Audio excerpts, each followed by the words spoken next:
Malaysia's mythical history is like stepping into an ancient, mist-covered forest where every tree and stone has a story.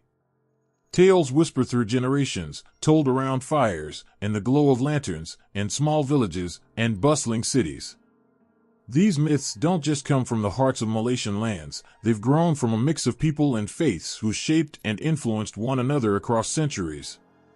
The original stories of Malaysia began with its indigenous people, the Orang Asli.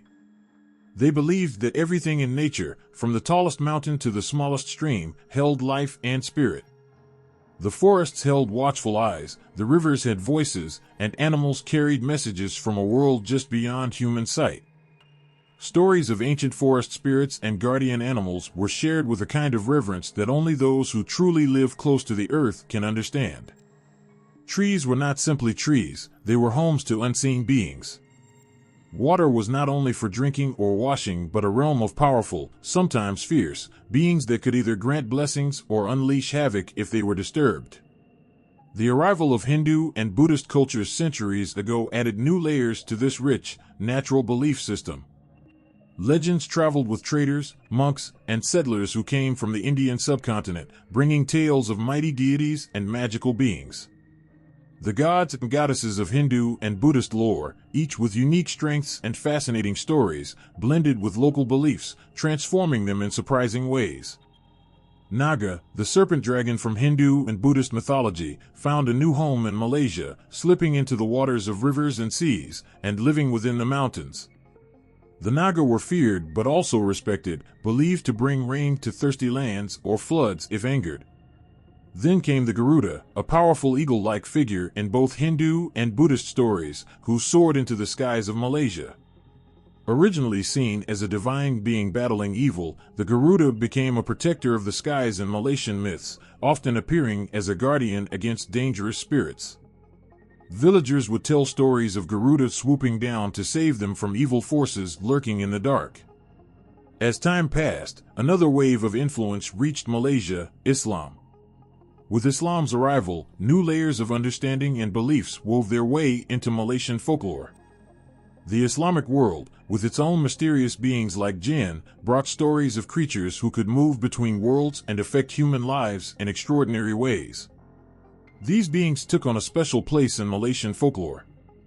They could be kind or cruel, helpful or harmful, depending on the way they were approached or respected. Malaysian tales of jinn vary as much as the landscapes themselves. Some are seen as guardians, watching over families or keeping villages safe, while others are feared for their unpredictable nature. Jinn could grant wishes, but always at a price, adding an air of tension to every encounter.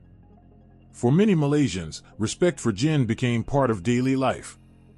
Offerings were left, prayers were whispered, and certain places were avoided after dark. These creatures were powerful, and they reminded people that the world is filled with unseen forces. Not long after Islam came Chinese settlers, who arrived with their own vast library of folklore and mythical beings. The Chinese dragon, known as Long, with its graceful, serpent-like body and benevolent nature, became part of Malaysian culture too. Unlike Naga, which could be a harbinger of storms, Long was often seen as a bringer of good fortune and prosperity. Chinese Malaysians would share tales of Long blessing villages, and each Lunar New Year, dragon dances would be performed to honor these majestic creatures. The Chinese influence didn't end with dragons. They brought spirits like the fox spirits, or Huli Jing, clever and mischievous beings capable of shapeshifting, which added an extra dash of mystery to the Malaysian spirit world. Fox spirits were seen as capable of both trickery and kindness, depending on the way humans treated them. A fox spirit could bring luck to a household, but only if respected and never taken lightly.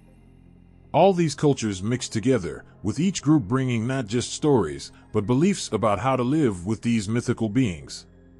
One would find offerings at the foot of an old tree, left to appease forest spirits, while another might find lanterns hung by the river to honor a water deity. Families told their children stories of these beings not just to entertain, but to teach lessons of respect, gratitude, and caution. Superstitions became traditions, and traditions became ways of life. Generations grew up in a Malaysia where mythology felt as alive as the world around them. A walk through the forest wasn't just a stroll, it was an encounter with spirits who had been watching over the land for centuries. A trip to the sea meant acknowledging the water spirits who commanded the tides. Children learned from their elders, and even if they didn't see these beings with their own eyes, they felt their presence. It was a reminder that humanity and the world beyond humanity are forever linked, in ways that words alone cannot capture. In Malaysia, every myth is alive with the voices of those who believed before. In Malaysia, mythical creatures aren't just tales whispered around campfires, they are a heartbeat, a pulse running through the land.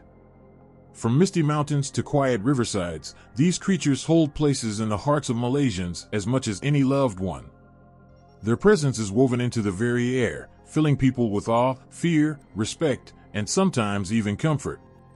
They have become more than stories, they have become part of life itself, guiding how people live, pray, and treat each other. In every village, children learn from their elders about the spirits of the land. They're told not to pick certain flowers or wander into the forest without first asking for the spirit's blessing. These rules aren't just random, they come from generations of understanding that nature holds its own life, a life shared with beings that can't always be seen but are always felt. The belief that these creatures are watching over, protecting, or even punishing has given people a special respect for the world around them. A mighty tree isn't simply a tree, it could be home to a guardian spirit, or hantu, who watches over the land and keeps everything in balance. When people know this, they treat that tree with reverence, acknowledging the spirit within and avoiding harm. Mythical creatures also carry stories of protection. Orang Bunyan, the unseen forest people, are known for both their beauty and their mysterious nature. They are often invisible but have been said to help people lost in the jungle, guiding them back to safety. Families pass down stories of these spirits appearing to travelers, their footsteps soft like whispers, leading them back to paths they had lost in the thick jungle. People say that the Orang Bunyan only help those who come with respect and kindness in their hearts. For Malaysians, knowing that these spirits could be watching creates a sense of safety, a reminder that the natural world is filled with unseen guardians. But not all mythical creatures are gentle or forgiving. Some carry lessons of caution, warning people to be careful of greed, anger, and jealousy. The Pontianak, a spirit of a woman who died during childbirth, is feared across Malaysia. With her long hair and pale face, she is said to haunt places where tragedies have struck.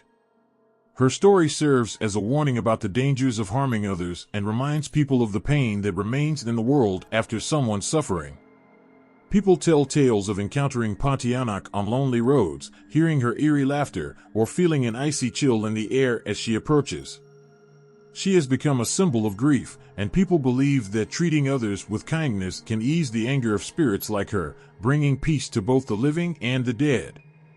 Beyond protection and caution, mythical creatures also bring lessons of humility. The Jin Tana, spirits of the earth, remind people of the unseen powers beneath their feet. These spirits, who live in the soil, the rocks, and the very bones of the earth, hold a deep connection to the land. Farmers often ask for their blessings before planting crops, and builders are known to leave offerings before breaking ground on a new structure. These traditions teach Malaysians that the earth itself is sacred and that human beings are only borrowing it for a short time. They know that disturbing these spirits can bring bad luck, while respecting them can bring prosperity. It's a balance, a silent agreement between people and spirits, born of humility and understanding. The hantu air, or water spirits, are another part of this balance, reminding people of the mysteries of rivers, lakes, and seas. Fishermen know well the importance of treating the waters with respect, not just to catch fish, but to stay safe from the unpredictable forces beneath the surface. They tell stories of hantu air appearing in the form of beautiful women or fierce, shadowy figures, pulling down anyone who shows disrespect to the water. Before heading out to sea, some leave small offerings on the shore, knowing that these spirits have the power to protect them or endanger them. When a fisherman comes back safely, it's seen as a gift, a sign that the water spirits have allowed him to return to his family. In many Malaysian homes, tales of the Toyol, a mischievous spirit in the form of a child, serve as both a warning and a lesson. Known for stealing small items and causing trouble, the Toyol teaches people to guard their belongings and be honest in their dealings. Some say that those who dabble in black magic summon Toyol to do their bidding, but this comes with consequences. The Toyol's mischief can never be controlled entirely, and those who use them often find their own lives filled with misfortune. This spirit, small and childlike, reminds people that greed has a cost and that trying to control what isn't meant to be controlled can bring chaos. These creatures also serve as bridges between the world of the living and the spirits of ancestors. The Langsuer, for instance, is a spirit that roams the earth after experiencing tragedy, and it's said that her presence can be a reminder of ancestors who have faced hardship. In some regions, people leave offerings and say prayers to honor their ancestors, hoping that these acts of love will bring peace to spirits like the Langsuer, letting them rest. This connection with the past reminds Malaysians of where they come from, the struggles and sacrifices of those before them, and their duty to remember. The mythical creatures of Malaysia hold an extraordinary power over the way people live, their faith, and their daily interactions. In every legend, there is an instruction, a reminder to respect the unseen, to cherish the earth, and to treat one another with kindness. They aren't just stories from long ago, they are messages, living lessons, gifts from a past that never truly disappears. For Malaysians, the world is shared, between the visible and invisible, and this knowledge humbles, protects, and unites them. Across Malaysia, every region holds its own unique tales, shaped by the land and the people who call it home. From the bustling towns of peninsular Malaysia to the ancient forests of Borneo, mythical beings emerge from every shadow, every corner, each carrying stories that leave you with goosebumps, a racing heart, and a feeling that something unseen is always close. In peninsular Malaysia, the creatures are as varied as the land itself. Here, spirits like the Pontianak haunt lonely roads and silent forests, filling the night with a sense of unease. The Pontianak, often seen as a beautiful woman with long, flowing hair, strikes fear into the hearts of those who hear her eerie laughter. People in the villages speak of spotting her by the roadside, waiting under the pale moonlight. Those who catch even a glimpse know not to look too closely, for meeting her gaze is said to bring tragedy. Elders warn their children never to disturb quiet, isolated places at night, for they believe that this vengeful spirit lingers there, waiting for anyone who dares approach. Meanwhile, in some coastal areas of peninsular Malaysia, people speak of the Hantalot, spirits of the sea. These beings are both feared and respected by fishermen who know the unpredictable power of the ocean. Sailors talk of ghostly figures appearing above the waves during storms, their voices carried by the winds. When fishermen return home safely, families leave offerings by the shore, believing that the Hantalot spared their loved ones. To this day, families carry out small rituals by the water, a simple act of respect for those who may watch over the waves, understanding that the sea has its guardians who must be honored. Further inland, near the lush rainforests, tales of the Orang Bunyian stir quiet awe. The Orang Bunyian are mysterious, unseen forest people, often described as having human-like forms, but with an otherworldly beauty. Known for their shyness and ability to disappear in an instant, they are believed to lead people astray in the dense forest. Hunters and travelers tell of times when they suddenly found themselves lost, even on familiar paths, hearing soft, ghostly laughter or catching a fleeting glimpse of a figure slipping through the trees. Locals believe that the Orang Bunyian have their own hidden villages deep within the forest, a world separate from ours, and that anyone who wanders too far might find themselves in a place they can never return from.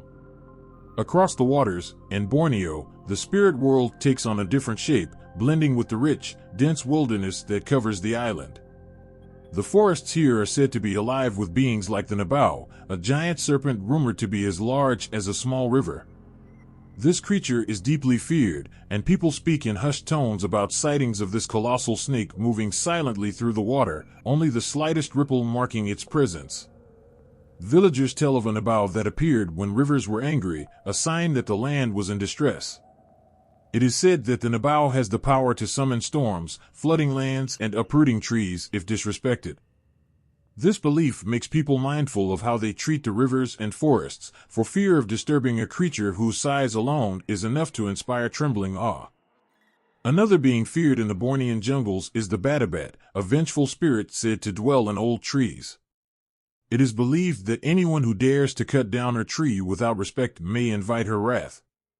The Batabat is said to sit on the chest of sleeping people, causing them to feel paralyzed, unable to breathe or scream for help. To this day, people in Borneo hold a strong respect for ancient trees, sometimes speaking softly to them, offering small gifts, hoping that the Batabat will understand they mean no harm. Cutting down a tree in these forests is never done lightly, for fear that something older, something powerful, may be watching. The surrounding islands bring their own unique myths, each as haunting as the ocean itself. On some of the smaller islands, the Langsuer, a vengeful female spirit, is feared for her connection to tragic deaths. She is believed to appear at twilight, drifting near the cliffs, her face hidden, her long black hair flowing like the waves. Villagers speak of seeing her reflection in pools of still water, and those who encounter her are said to feel a wave of sorrow so heavy it becomes unbearable. Families avoid these areas at dusk, knowing that certain places are not meant for the living. They leave offerings, hoping to appease the Langsuer and ensure that she stays hidden in the shadows.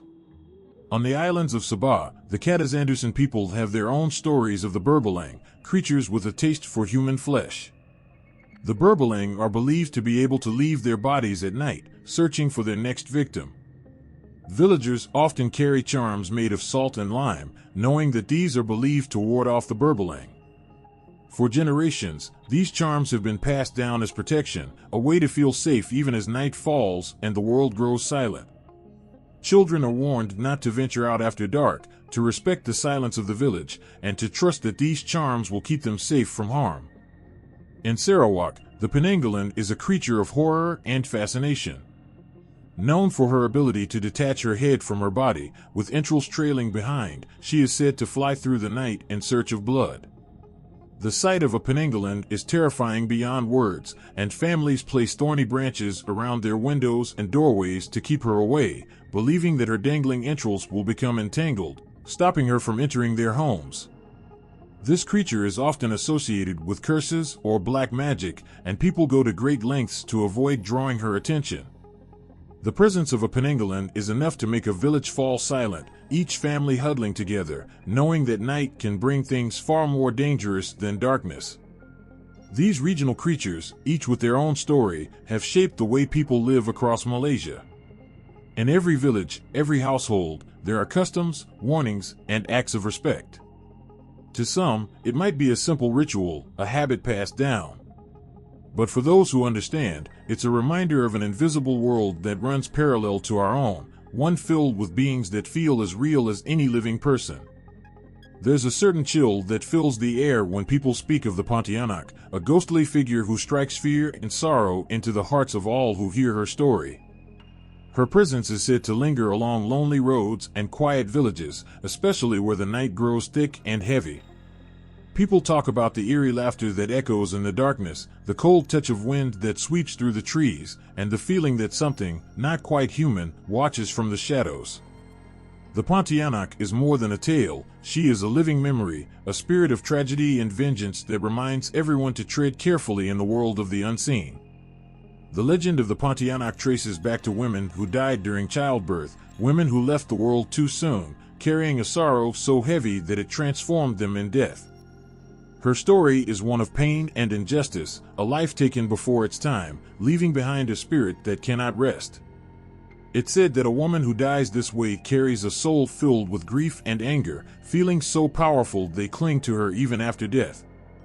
In life, she was vulnerable, but in death, she becomes something stronger, something frightening, a spirit who returns to seek vengeance on those who come too close to her sorrow. People describe the Pontianak as hauntingly beautiful, with long black hair cascading down her back and her white dress flowing like a ghostly mist. But her beauty is deceptive, for her face can turn monstrous in an instant. Her nails, long and sharp, are like the claws of a predator, ready to tear through anyone who dares disturb her peace. Those who have seen her, or claim to, speak of her eyes, empty and piercing, eyes that seem to hold a universe of pain and fury. Her laughter is the most haunting part, a sound that cuts through the night, sending shivers down the spine of anyone who hears it. People say that if you hear her laughter, you must never answer, for doing so will draw her closer, putting you in grave danger. The Pontianak has her ways of finding those she feels wronged her or those who are simply unlucky enough to cross her path. Some say she appears as a woman in need of help, a figure standing alone by the roadside, silently waiting.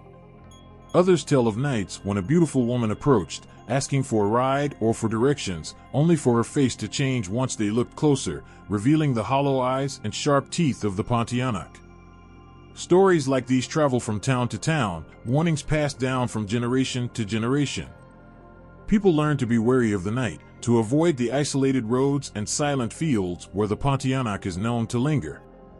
In villages, certain rituals are carried out to keep her at bay.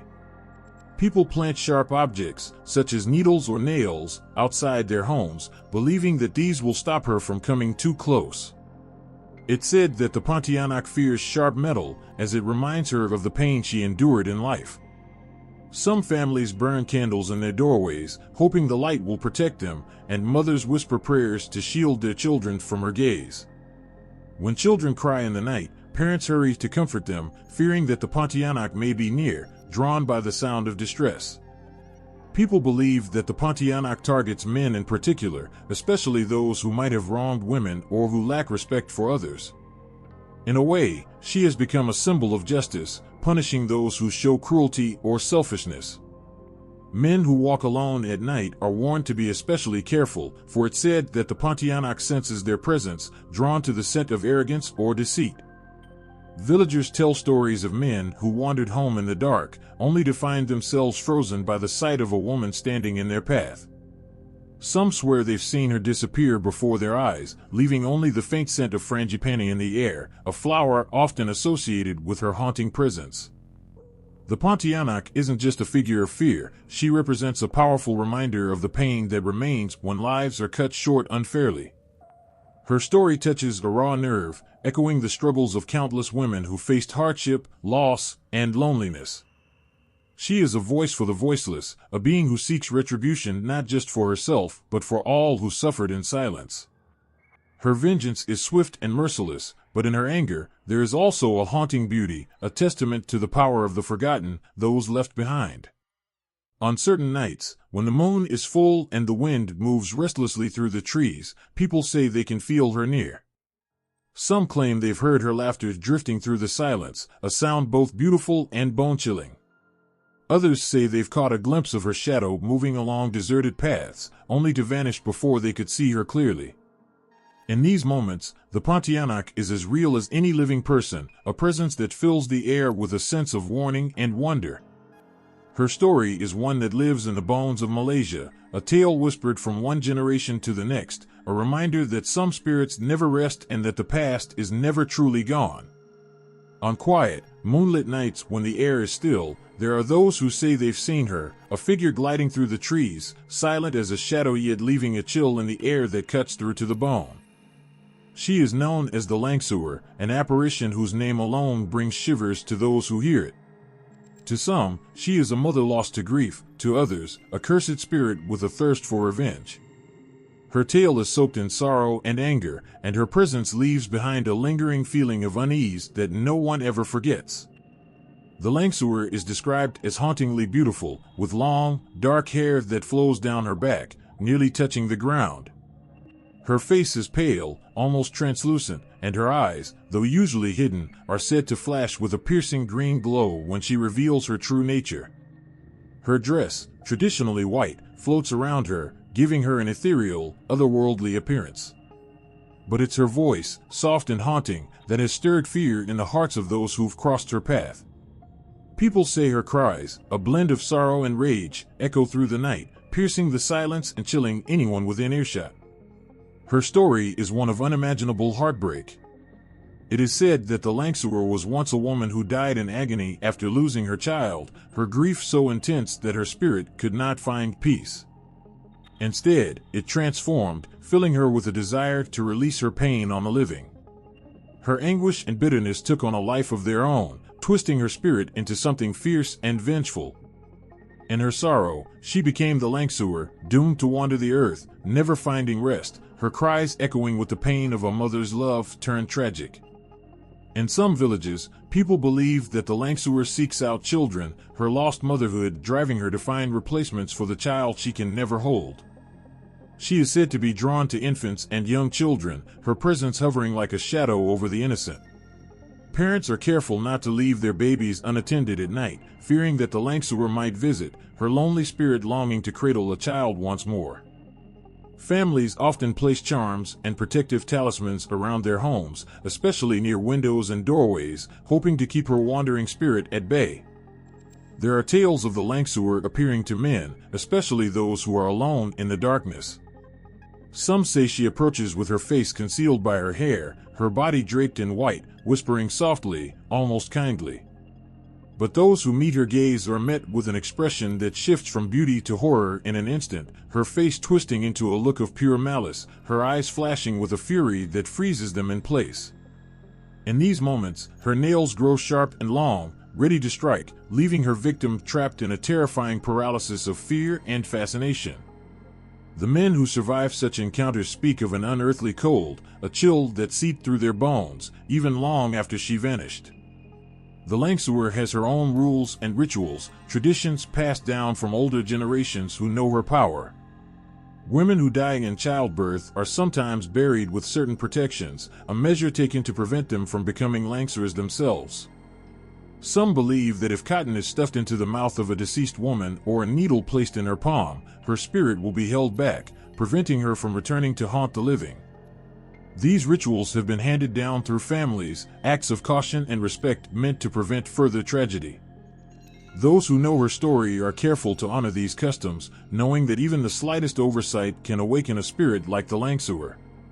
Historical accounts and folklore often describe sightings of the Langsuer near bodies of water, her presence marked by an almost unnatural silence that fills the air. Fishermen along Malaysia's coast have spoken of encounters with her near rivers and lakes, areas where her figure seems to drift just above the water's edge, her gaze fixed on the horizon as if searching for something lost. It's said that her cries carry far across the water, an eerie sound that makes fishermen hold their breath, fearing that any movement or sound might draw her attention. In these quiet moments, her sorrow seems to echo across the water, leaving behind a weight of sadness that lingers long after she's gone. Some villagers tell stories of those who've tried to help the Langsuer, offering prayers or performing rituals in hopes of easing her suffering. However, these well-meaning acts often come at a price. There are tales of those who approached her with kindness only to find themselves haunted by her presence long after, unable to escape the cold that clung to them after their encounter. People say that once you've seen the Langsuer, a part of her remains with you, a reminder of her pain and her refusal to be forgotten. Her story is one that lingers, reminding people of the bond between mother and child, a bond that even death cannot break.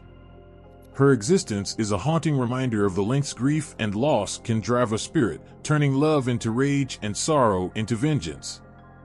The Langsuer's tale leaves people feeling a mixture of fear and sadness, and understanding that her pain is as endless as her search for peace. Her story lives on in whispers, in the quiet moments of the night, filling the hearts of those who hear it with both awe and a trembling, respectful silence. When the night grows thick, and shadows seem to dance under the pale light of the moon, some say there's a spirit lurking nearby, hidden in the silence of the night. This is the Hantaraya, a powerful and fearsome being that strikes a chill into the hearts of those who know its name. Known for its connection to the dark arts, the Hantaraya is a spirit bound to those who seek control and power, called upon by those willing to walk down forbidden paths. It's a force that few dare to summon, a being with an insatiable hunger to serve, but only at a terrible price. People describe the Hantaraya as a spirit without a single form. It shifts and changes, appearing as a shadow that clings to its master or even taking on the appearance of its summoner when it chooses. Some say that, in its truest form, the Hantaraya has eyes that burn like embers, hidden within the folds of a dark, towering figure. It moves silently, blending into the night, but those who sense its presence feel a weight in the air, a thickness that presses down as if warning them of the spirit's power. Villagers speak of seeing shadows cast with no source or noticing a flicker in the darkness that feels like a pair of eyes watching, observing, waiting. The Hantaraya is often summoned by those seeking protection or wishing to harm others without lifting a hand.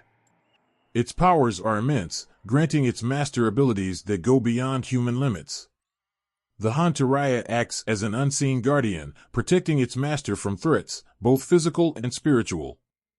But protection comes at a cost, and those who summon it must be prepared to give up a part of themselves in exchange. Some say the spirit requires offerings, often a symbolic piece of the master's life, a lock of hair, drops of blood, or even a personal belonging that binds the two in a dark pact. Over time, this bond deepens, and the Hantaraya becomes more than a servant. It becomes a shadow of the master, an extension of their will. Stories tell of people who, in their desperation, turn to the Hantaraya to achieve their desires.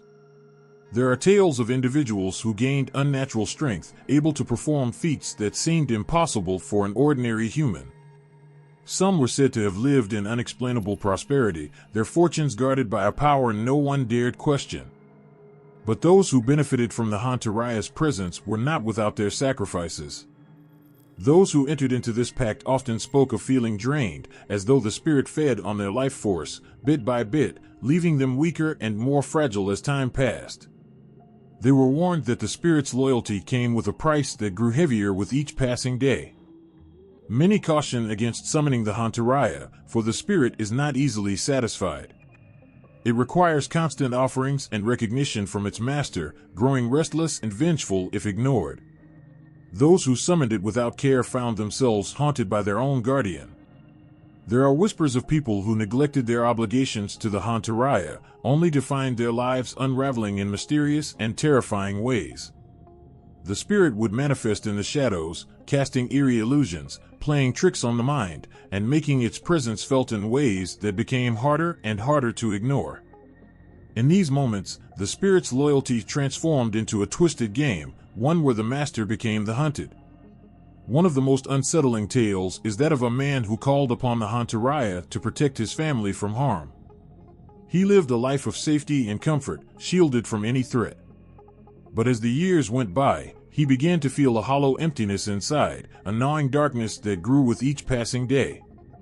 He would often see shadows moving in his home, hear whispers echoing from empty rooms, and feel an overwhelming sense of dread when he was alone. The Hantaraya, once a silent guardian, had become a constant presence, merging with his life until he could no longer separate his own thoughts from the spirit's. His family, too, began to feel its weight, as if a curse lingered over them, binding them to the spirit he had brought into their lives. As time went on, people learned ways to ward off the Hantaraya, crafting charms and practicing rituals to keep the spirit at bay. Some would carry salt in their pockets, a simple yet effective way to ward off unwanted spirits, believing that the purity of salt could repel the darkness.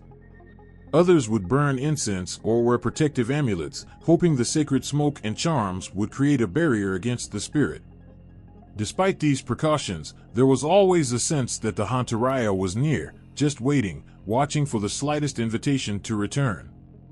The bond with the Hantaraya is not one that can be easily broken. Some have tried to escape its influence, seeking the help of spiritual leaders and healers. Rituals to sever the connection are often complex, requiring a deep understanding of the spirit's nature and the courage to face its wrath if angered. Even those who manage to break free from its grip carry scars from their experience, a lingering fear that the Hantaraya might someday find its way back to them. It is a pact that haunts, a shadow that clings even after it has been banished. The Hantaraya remains a force of both fear and fascination. Its story lingers, warning against the dangers of seeking power that doesn't belong to the mortal world. Those who learn of its existence come to understand the price of such a bargain, the weight of having a spirit that walks beside you, silent but watching. The Hantaraya is a constant reminder of the thin line between protection and possession, a force that both guards and consumes, leaving those who summon it forever changed. In the quiet of the night, when the village is fast asleep, there's a faint, childlike giggle that sometimes drifts through the air. It's not the innocent laughter of a child, but something far stranger, chilling in its eerie sweetness. This is the sound of the toyol, a mischievous spirit that takes the form of a small child, and one that is far from harmless. Small and wiry, with a body that seems almost too fragile for the trouble it causes, the toyol has become one of the most unsettling figures in Malaysian folklore, feared as much for its nature as for the darkness it brings. The toyol appears small and childlike, but its eyes are unsettling, large and glistening with a sharp, clever glint that reveals a cunning beyond its years. Its skin is often described as pale or greenish, with a thin, almost translucent quality that gives it an otherworldly appearance. Many who claim to have seen a toyol say it clutches a small object in its hand, something trivial yet precious, like a trinket, a tiny toy, or even a piece of jewelry. This little creature, often no taller than a toddler, moves with an unsettling speed, darting through the shadows, drawn to the scent of wealth and mischief. Those who summon the toyol are said to do so with a dark purpose in mind. The toyol is called upon by those seeking fortune or revenge, its childlike nature hiding a spirit bred for trickery and theft. It moves quietly through homes, slipping past doors and creeping through windows, seeking out valuables hidden in corners and drawers. Nothing escapes the sharp gaze of the toyol, which seems to sense riches the way a wolf scents prey. The toyol knows where to find even the most hidden of treasures, slipping them into its tiny hands with a gleeful look, leaving behind only the faintest trace of its presence. The bond between the toyol and its master is built on an eerie blend of parental care and dark obligation. Those who summon it often keep it fed with offerings that reflect its childlike appearance, milk, sweets, toys, and other treats left out as if for a child. Some even speak to it softly, as though it were a young child in need of affection. But these gestures are not born out of love, they are calculated moves to keep the toyol satisfied, to keep it from turning its mischievous tendencies against its own master. Neglecting a toyol can lead to unpredictable consequences, for its loyalty is only as deep as its hunger, and a neglected toyol can bring misfortune with as much ease as it once brought wealth. There are tales of toyols acting out when their masters fail to meet their needs. Some people who've dared to break their bond with a toyol report strange happenings in their homes, valuables go missing, strange noises echo through the night, and shadows move just out of sight. It's as if the toyol cannot quite let go, its childish nature unable to understand rejection, lashing out in a mixture of hurt and anger. People say that once a toyol has taken a liking to someone, it clings to them, haunting them in subtle ways, leaving behind a trace of its presence in the form of strange disturbances, reminders of the mischief it once performed on their behalf. The toyol's mischievous side is only half of its nature. In its small hands, it carries the weight of dark intentions, a childlike innocence that twists into something unsettling. It finds joy in its work, taking small things here and there, leaving entire households bewildered as they search for missing coins and trinkets. There are those who speak of waking up to find their valuables gone, replaced by small footprints in the dust or tiny handprints smeared across surfaces, a silent sign that the toyol has visited. These encounters leave an eerie feeling in the air, a reminder that this child spirit, though small, carries with it the chill of something far beyond this world. One of the most haunting stories tells of a toyol that grew attached to a particular family after its master had passed away without freeing it. Left without purpose, it lingered, seeking the familiar warmth of human presence. The family began noticing small disturbances, coins vanished from jars, jewelry went missing, and toys moved from one place to another. When they found tiny, childlike handprints on their furniture, the eerie realization dawned on them. The toyol had been left behind, an orphan spirit with no master, seeking companionship in the most unsettling ways. Villagers who fear the presence of toyols often use protective measures to keep the spirit at bay. Garlic and onions, known for their strong, pungent smell, are sometimes placed near windows and doors, as they are believed to repel the toyol's curious nature. Mirrors are hung in certain places to catch its reflection, as the toyol's vanity can sometimes distract it, giving people a chance to catch a glimpse of the creature before it flees. Families hide their wealth in high places, believing that the childlike spirit cannot reach too far or climb very high. These rituals are practiced in silence, a quiet warning to keep this mischievous spirit out of their homes. The toyol spirit, a mixture of innocence and malice, lingers in the minds of those who hear of it. There is an unspoken sadness to its story, as if beneath the mischief lies a child abandoned to the dark arts, bound to a life of secrecy and theft, forever tied to masters who use it and leave it behind. Its laughter, though light and childlike, carries a tinge of loneliness, a reminder of the innocence lost to the world of shadows. Those who have heard its soft giggle in the night understand the toyol as more than a mischievous spirit. They see it as a creature bound to darkness yet still craving a connection to the living, haunting those who dare to call upon its twisted loyalty.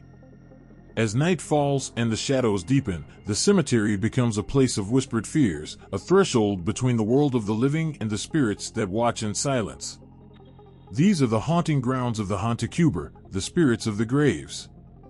They linger among the headstones and mournful trees, casting an unseen, chilling presence over anyone who dares to step foot onto the sacred soil after dark. These spirits, born of old beliefs and tales of loved ones who could not entirely leave the mortal world, carry a solemn weight that wraps itself around the cemetery like a shroud. The Hantacuber are not just one type of spirit, but rather a presence that embodies the sorrow, fear, and sometimes anger of those who left behind unfinished stories.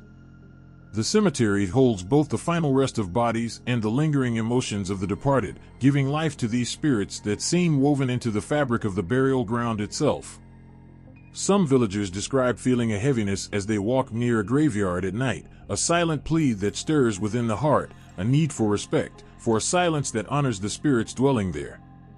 Even the wind seems to move with care, as if not to disturb the stillness of those laid to rest. People say that the Hantacuber appear in various forms, always with a connection to the graves they guard. Some speak of shadows that flit between headstones, others tell of an unexplained mist that hangs low over the graves, glowing faintly under the moonlight. In the most unsettling tales, villagers claim to have seen figures dressed in burial shrouds, wandering aimlessly, their faces obscured, as if lost between the realms of the living and the dead. These figures carry a sorrow that feels almost human, yet they are silent, drifting near graves with a purpose unknown to those who witness them. One story recounts the experience of a gravekeeper who had tended to a cemetery for many years. One night, while making his usual rounds, he heard a soft, heart-wrenching wail rising from the depths of the burial ground. It was a sound that carried the weight of longing, echoing off the trees and headstones, filling the air with a sadness so profound that he could hardly breathe. He stood frozen, unable to move, as a shadow passed between the graves, its form flickering like a candle in the breeze. The spirit, he believed, was someone searching for peace, a soul unable to find rest, bound to the place it once called home. In Malaysian folklore, graves are more than a resting place, they are hallowed ground, a bridge where the living and the dead connect. Families honor their ancestors by visiting their graves, offering prayers, flowers, and even the favorite foods of the departed, hoping to bring comfort to their spirits. These acts are more than rituals, they are a way to soothe the souls of the deceased, ensuring that they do not transform into restless Hantacuber. Villagers believe that when graves are forgotten, when no one visits or remembers, the spirits of the buried may feel abandoned, left to wander alone in the silence of the cemetery, yearning for the warmth of memory and love. There are tales of those who, out of carelessness or disrespect, entered the cemetery without regard for the spirits that dwell there.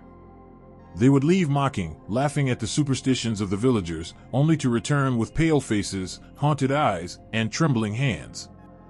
Some of these intruders spoke of a hand reaching up from the earth, cold and firm, grasping their ankle as if to pull them down.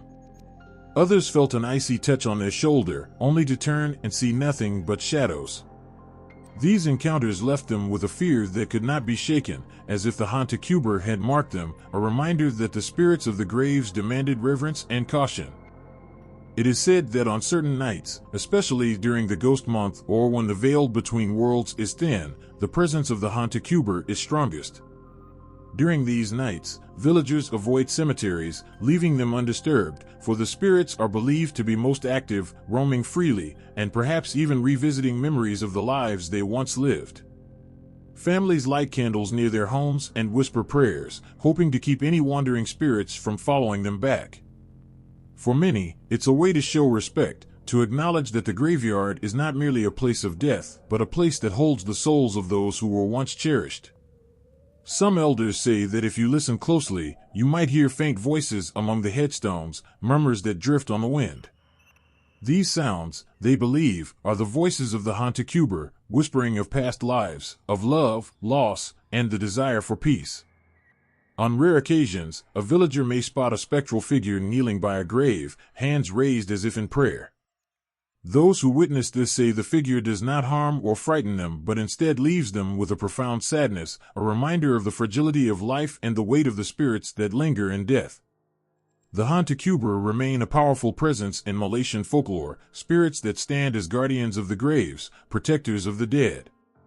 They watch over the cemeteries, unseen yet felt, holding the memories and the unspoken stories of those who rest beneath the earth. To walk among them is to feel the silent plea of the dead, the reminder that even in death, there is a presence that deserves honor, a spirit that longs to be remembered. In the quiet, mist-laden forests of Malaysia, there are whispers of beings who are neither fully spirit nor human. They are the Orang Bunian, known as the hidden people, whose beauty is said to be unlike anything seen in our world, with faces so radiant and eyes so captivating that one could lose themselves entirely at a single glance. They live just beyond our reach, in villages hidden in the folds of nature, concealed by spells that protect their world from mortal eyes. Orang Bunian are known for their kindness yet also for their mysteries. Those who claim to have met them say their voices are soft, like a lullaby carried on the wind, calling out in tones that make the heart tremble with longing and wonder. When they laugh, the sound is as light as leaves rustling in a breeze, and when they move, they barely disturb the earth, almost floating over the ground. Many believe they dress in traditional Malay clothing, with intricate designs and woven fabrics that shimmer like moonlight on water. Their elegance feels like something out of a dream, a beauty that is both comforting and haunting, a reminder of a world that is close, yet forever hidden. In some stories, the Orang Bunian are drawn to people who wander too far into the forest or become lost on misty nights. They may appear at a moment of helplessness, offering aid with a kindness that is both mesmerizing and puzzling.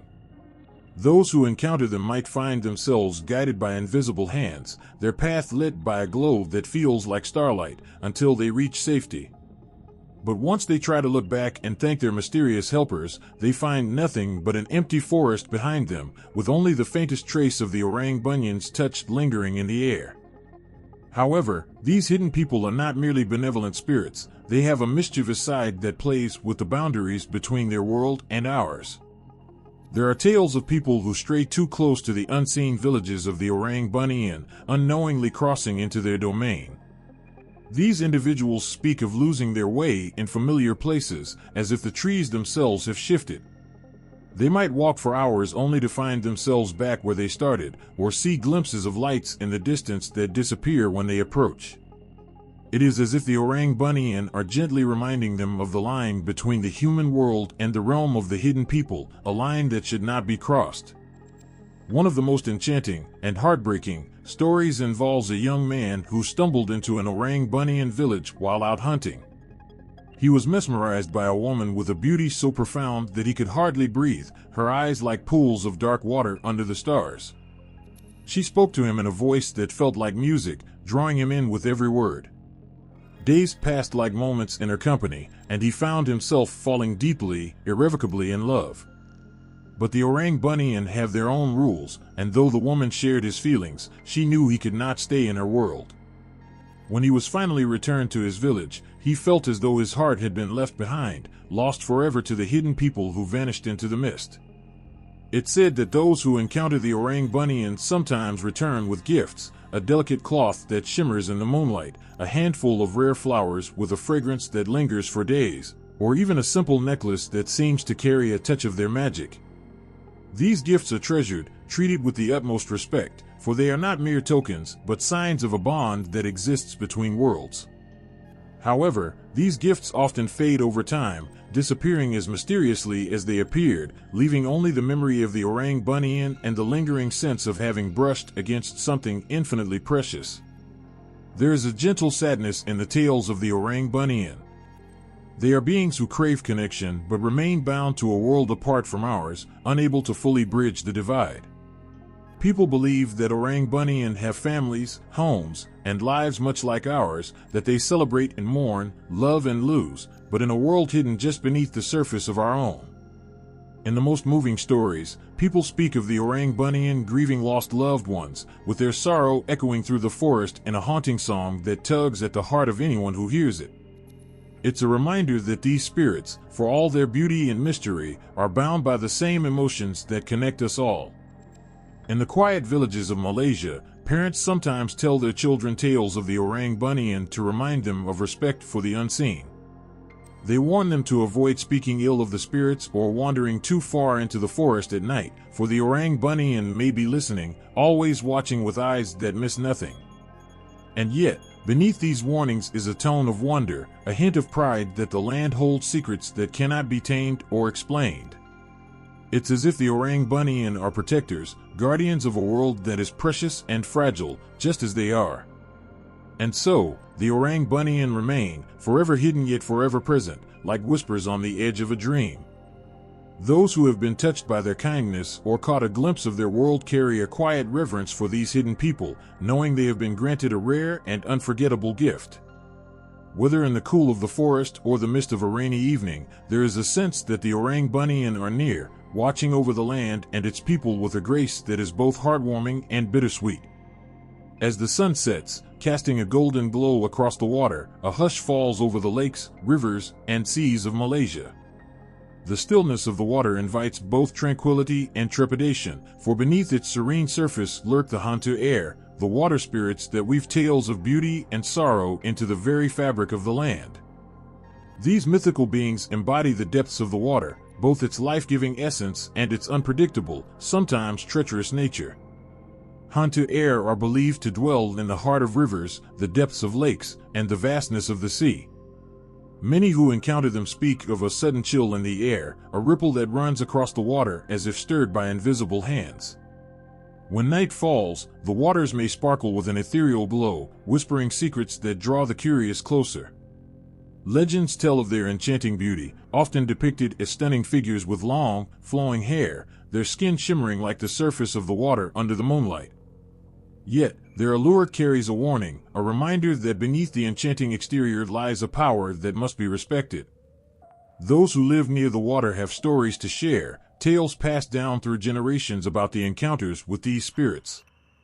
Fishermen often recount seeing a beautiful figure rise from the water, her laughter ringing like chimes in the wind, mesmerizing those who hear it. It is said that some have followed her call, entranced by the melody, only to find themselves pulled into the depths, unable to return. The hantu air can be both benevolent and malevolent, a duality that keeps everyone on guard. They may bless those who treat the water with respect, granting them bountiful catches or safe passage. But they can also become vengeful, unleashing storms or dragging the unwary into the depths, reminding all who venture near that the water is not merely a resource but a realm unto itself. In one haunting tale, a young girl named Siti would often sit by the riverbank, singing to the water as she washed clothes. One day, she caught a glimpse of a figure beneath the water, her heart fluttering with a mix of fear and fascination. The spirit rose, revealing herself as a stunning woman with hair that flowed like the river current. They exchanged glances, and Siti felt an unexplainable connection, as if they shared an unspoken understanding. The spirit beckoned her to join her, and for a moment, Siti was tempted to leave the shore behind. But as she hesitated, a sudden gust of wind swept through the trees, pulling her back to reality. In that fleeting moment, she realized the danger of such a connection. The spirit's gaze turned from inviting to sorrowful, and with a final wave, she disappeared beneath the water, leaving Siti with an ache in her heart and a story that would linger for a lifetime. The hantu air are also known for their deep connection to the emotions of those who approach their waters. Many believe that these spirits can sense sadness, longing, and love. Those who are grieving may find solace by the river, where the hantu air listens to their pain, offering a quiet understanding that resonates in the stillness. Some say that when a tear falls into the water, the spirits absorb it, transforming sorrow into beauty. This belief draws people to the riversides, where they often sit in reflection, whispering their troubles to the water, feeling as if they are being cradled by the spirits themselves. It is a comforting thought that even in their solitude, they are not alone. There are also cautionary tales of those who disrespect the water. Fishermen who overfish or families who pollute the rivers often find themselves facing the wrath of the hantu air. In one tragic story, a village suffered after a drought because they neglected their rivers, treating the waters carelessly. One by one, fishermen disappeared, and strange currents pulled boats into whirlpools that seemed to form out of nowhere. The villagers grew fearful, whispering of the hantu air, who had turned their backs on them for their lack of respect. It was only when they returned to their roots, offering prayers and sacrifices to the water spirits, that the tides began to turn, reminding them of the delicate balance between the two worlds. The ocean, too, holds its own tales of hantu air. Fishermen venturing into the deep blue often share stories of luminous figures dancing atop the waves, their laughter mingling with the sound of the sea. However, these spirits are also seen as guardians of the ocean's depths. When a storm approaches, sailors pray to the water spirits, seeking protection against the raging winds and crashing waves. The hantu air can be fierce protectors, and those who have survived a treacherous journey often credit the spirits with guiding them to safety. There is a deep-rooted belief that water spirits can also be the harbingers of dreams. Many who live near the lakes and rivers report vivid dreams filled with water, beauty, and sometimes sorrow. These dreams often reflect the emotions that linger within their hearts, suggesting that the hantu air act as conduits, guiding their feelings into the realm of dreams. It is a bittersweet connection, a reminder that our emotions are as fluid as the water itself. As the moon rises high in the sky, casting silvery beams upon the water's surface, the legends of the hantu air continue to weave through the lives of those who honor their presence. People gather at riversides to celebrate festivals, tossing flowers and fruits into the water as offerings, hoping to keep the spirits in good favor. They believe that by honoring the hantu air, they invite blessings, prosperity, and a harmonious relationship with the natural world. In the end, the hantu air serve as a poignant reminder of the connection between humanity and nature, a bond that is both beautiful and fragile. They embody the mystery and magic of the water, capturing the essence of life's ebb and flow. The next time you stand by a river, lake, or ocean, take a moment to listen to the water, for the hantu air may be waiting just beneath the surface, ready to share their stories of love, loss, and the beauty of existence itself. Under the canopy of dense forests, amidst the quiet rustling of leaves and whispering winds, stands an old, weathered rock known as Batabella, the Split Rock. This stone is not just any rock, it holds within it a legend that sends chills through the hearts of those who listen. Batabella is more than a lifeless stone, it breathes sorrow, it echoes tales of heartbreak, and some say, it even holds the spirit of a mother's unfulfilled wishes. The tale of Batabella goes back generations, spoken softly around flickering firelights, its power lying in its haunting simplicity. They say that long ago, a mother with a heart filled with sorrow approached this rock. She had lost her husband and struggled to raise her two young children alone. Each day was harder than the last, and her sacrifices grew heavy. Her children depended on her, yet as each day passed, she felt her strength waning, her spirit breaking. In her heart, a silent storm brewed, a tempest of guilt and exhaustion. Batabella watched her approach, its stony crevice wide and inviting, as if it knew the sorrow that weighed on her fragile heart. One evening, after a long day of struggling to make ends meet, the mother found herself at Batabella, feeling as though the spirit of the rock called out to her. In a whisper filled with desperation, she told her children to wait, promising she would return. She walked towards the split rock, her footsteps slow but steady, her gaze fixed upon the dark, gaping opening of Batabella.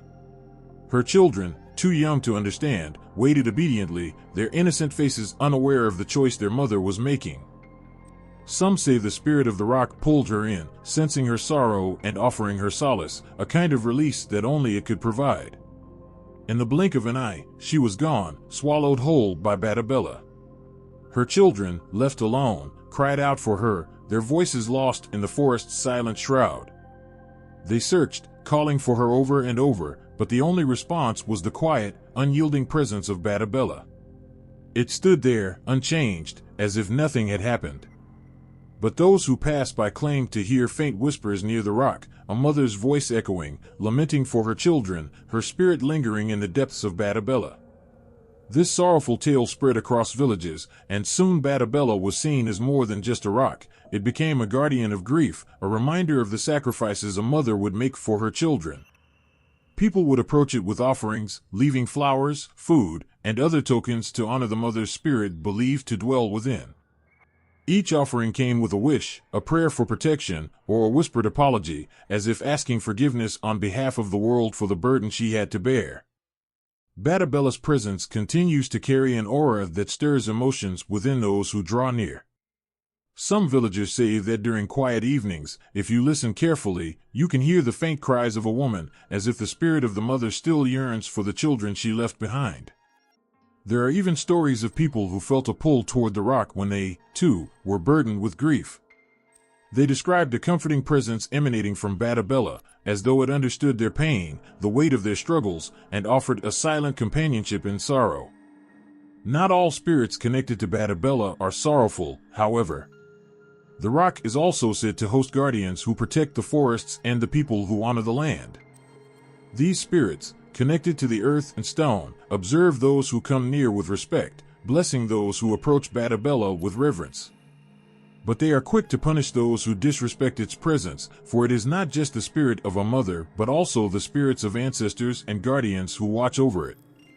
Those who attempt to deface the rock or disrupt its surroundings have reported eerie encounters, hearing whispers, feeling unseen hands push them away, or even experiencing sudden chills that leave them trembling. Some elders say that Batabella is not merely a legend but a living symbol of the sacrifices embedded in Malaysian folklore, a reflection of the unseen pain carried by so many mothers, fathers, and ancestors. Each line on its rugged surface tells a story, a scar that marks the struggles of those who came before. The rock, they say, has been there longer than memory, its presence a testament to the endurance of the human spirit, its silent crevice a place where sorrow can be laid to rest. For the people of Malaysia, Batabella remains a powerful reminder of love, sacrifice, and the bond between a parent and child that even death cannot sever. As the moon rises and shadows deepen, the rock stands silent and watchful, guarding the memories entrusted to it, an unspoken promise that their stories will not be forgotten. Those who walk past it in the twilight feel an overwhelming sense of reverence, as though the air itself mourns alongside the spirits of Batabella. The rock holds its secrets close, but those who approach with respect sense its quiet strength, an ancient monument to the struggles and sacrifices of countless souls. On the dark, endless waves of the Malaysian Sea, there is a haunting presence that fishermen speak of in whispers, Pontianak, the sea ghosts. To them, these spirits are not just tales, they are real and terrifying, a force that can steal lives, drag down boats, and turn the calm sea into a stormy nightmare in the blink of an eye. Each night as the sun dips below the horizon, a hush falls over the ocean. Those who venture out know that the Pontianak are watching, hidden beneath the rippling waves, waiting. The stories go back to a time when the sea was everything, life, food, and livelihood. But the ocean, vast and mysterious, holds secrets that mankind can only fear. They say the Pontianak are souls lost at sea, those who drowned in sorrow, anger, or betrayal. Their lives were taken too soon, and now their restless spirits roam the ocean's depths, seeking to bring others into the same dark abyss.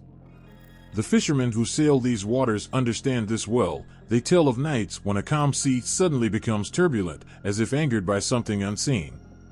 Nets tear, lines snap, and a dense fog covers the water. Some fishermen say the Pontianak are punishing them, perhaps jealous of those who still have the breath of life in their lungs. One haunting tale tells of a fisherman named Pak Din, a wise old man who had fished the waters for decades. Known for his calm and unbreakable spirit, he respected the sea, following its rhythms and knowing its dangers. But one night, while out under a clouded sky, he encountered something that even his bravery could not withstand. He was alone, his small boat rocking gently on the waves. The night was unusually silent, with not a single fish biting. Then, out of nowhere, a figure rose from the water. Pak Din would later describe it as a shadow, almost human but with empty, hollow eyes that seemed to pierce his soul. His heart froze as the figure hovered, unmoving, just watching him with those eyes that held both sadness and rage. The other fishermen on the shore found his boat the next morning, empty and drifting. To this day, Pak Din's disappearance is a mystery, but those who knew him believe he encountered a Hantalot that night, one who decided to claim him. Pak Din's story has since become a warning passed down through generations, reminding everyone that no matter how skilled or strong, no one is immune to the power of the Hantalot. Another tale tells of the Hantalot's anger at the reckless waste of the sea's gifts. A young man, eager to prove himself, ignored the traditions and took more than he needed, filling his boat until it overflowed. He dismissed the warnings of his elders, laughing at their superstitions. As he made his way back, a storm rose suddenly, fierce and violent, although the sky had been clear just moments before. His boat capsized, and he was thrown into the cold, unforgiving waves. Those who witnessed it said they saw shapes in the water that night, figures circling him before he was pulled down, never to be seen again. The elders say the Hantalot can sense disrespect, that they guard the ocean and its life fiercely, seeking to keep the balance. If anyone dares to exploit or pollute, these spirits will not hesitate to intervene. They are believed to be the voices of the past, those who once depended on the sea and now protected in death. When a fisherman falls ill or returns home with empty nets, it is seen as a warning from the Hantalot. Offerings are made, small tokens of respect, food, flowers, or incense placed at the shore, prayers whispered in hopes that the spirits will show mercy. For the families who have lost loved ones to the sea, the Hantalot represent a constant reminder of that danger. Wives and children wait anxiously at home, hearts racing with every sound of the wind, every shadow that moves in the dark. The ocean holds both life and death, and the Hantalot embody that delicate balance. Some believe these spirits are not always vengeful, they are also protectors, guiding fishermen back to safety when they respect the sea's rules. Yet, those who return with tales of eerie voices carried on the waves, of cold hands brushing their skin under the water, know too well that the line between protection and punishment is a fine one. The Hantalot are part of the ocean, as much as the tides and waves themselves. Fishermen teach their children to respect these spirits, to offer thanks for a good catch and to leave something behind as a gesture of humility. No one wishes to provoke the Hantalot, for even the bravest know that the sea spirits are beyond mortal control. Those who sail under the stars, with only the sound of waves against their boats, know to watch for signs, the sudden chill in the air, the strange quiet that settles over the water, the feeling of eyes watching from below. These spirits are woven into the lives of coastal families, their presence as real as the fish in their nets and the salt in their skin. For as long as there is an ocean, the Hantalot will linger, haunting the waters, a warning and a protection, forever guarding the restless depths. In the deep stillness of the Malaysian forests, where sunlight only touches the ground in fleeting patches, something ancient breathes beneath the earth. The people call them Jin Tanah, the earth spirits, guardians of the land whose presence can be felt in the silent rustling of the leaves, and the whisper of wind over roots, and in the soil itself. These spirits are woven into the very fabric of the land, each Jin Tanah tied to a specific place, a particular tree, or a stretch of earth they have protected for generations. They are the silent watchers, both gentle and fierce, the keepers of the balance between nature and humankind. For the villagers living near these sacred lands, there is a respect born of both reverence and fear. They know that the Jin Tanah are not to be disturbed, for these spirits are protectors, wardens of life that thrives under their watchful eyes. When the land prospers, the Jin Tanah are said to be content, blessing the soil so that crops grow tall, green, and lush. But when the earth is harmed or disrespected, they do not hesitate to show their displeasure. Fields once rich and fertile can suddenly grow barren, and trees once sheltering can lose their leaves as if weeping. In some villages, there are stories of those who ventured too close to the sacred grounds without respect. A farmer, eager to expand his land, once struck his plow into a stretch of untouched forest. The villagers warned him, whispered of the Jin Tanah who guarded that ground, but he dismissed them, driven by greed. As his plow bit into the soil, the sky darkened without warning, and a fierce wind swept through. His crops failed that year, and his animals grew sickly, some even disappearing into the forest without a trace. They say the Jin Tana marked his land, refusing to allow it to prosper until he made amends. The old ones teach that the Jin Tana are not evil, they are fair. Their loyalty lies with the earth, protecting it from harm and ensuring its cycle of life. But they are sensitive, and when a soul approaches them with humility, they can be benevolent. Villagers who revere the land and respect its spirits have stories of miraculous protection, wild animals refusing to harm them, sudden rains that come in times of drought, and harvests that are blessedly abundant even in difficult years. It is believed that these blessings are the silent work of the Jin Tana, the guardians who respond to kindness with kindness. In ancient times, it was customary to leave small offerings for the Jin Tana, handfuls of rice, fragrant herbs, or a pinch of salt left near the roots of an old tree or at the edge of a field. These offerings were humble but came from the heart, a way to say thank you, a way to ask for the Jin Tana's continued protection. Some say that if you stand quietly enough near these places, you can feel them, a warm presence like a heartbeat beneath the earth, a silent promise that the land is alive, watching, and listening. For the people who understand the ways of the earth, the Jin Tana are not just spirits, they are family. When someone walks through the forest or treads on the fields, they do so lightly, knowing that each step is watched. The land itself is sacred, and the guardians within it feel every action, every touch. The elders tell their children stories at night, tales of times when the Jin Tana revealed themselves in moments of great need. Once, a young girl lost in the forest for days found her way home after a gentle breeze guided her, leading her back to the village. Her family believed it was the Jin Tana, answering their prayers, showing mercy to a child in need. These earth spirits do not wear visible faces or leave visible signs, yet their presence is felt profoundly. Villagers speak of dreams in which the land itself speaks to them, urging them to protect the forest, to treat the earth kindly. They wake with a new reverence, a feeling that they must act as the Jin Tana would, as guardians of the environment. When people cut trees, they seek permission with quiet prayers. When they till the land, they offer gratitude, knowing that their welfare is intertwined with the spirits who protect the soil beneath their feet. The Jin Tana are more than just spirits, they are a bond between people and nature, an eternal presence that reminds all who listen that the earth is alive, that it has a spirit and a voice. To the Malaysian people, this relationship with the Jin Tana is sacred, a quiet pact to respect and protect.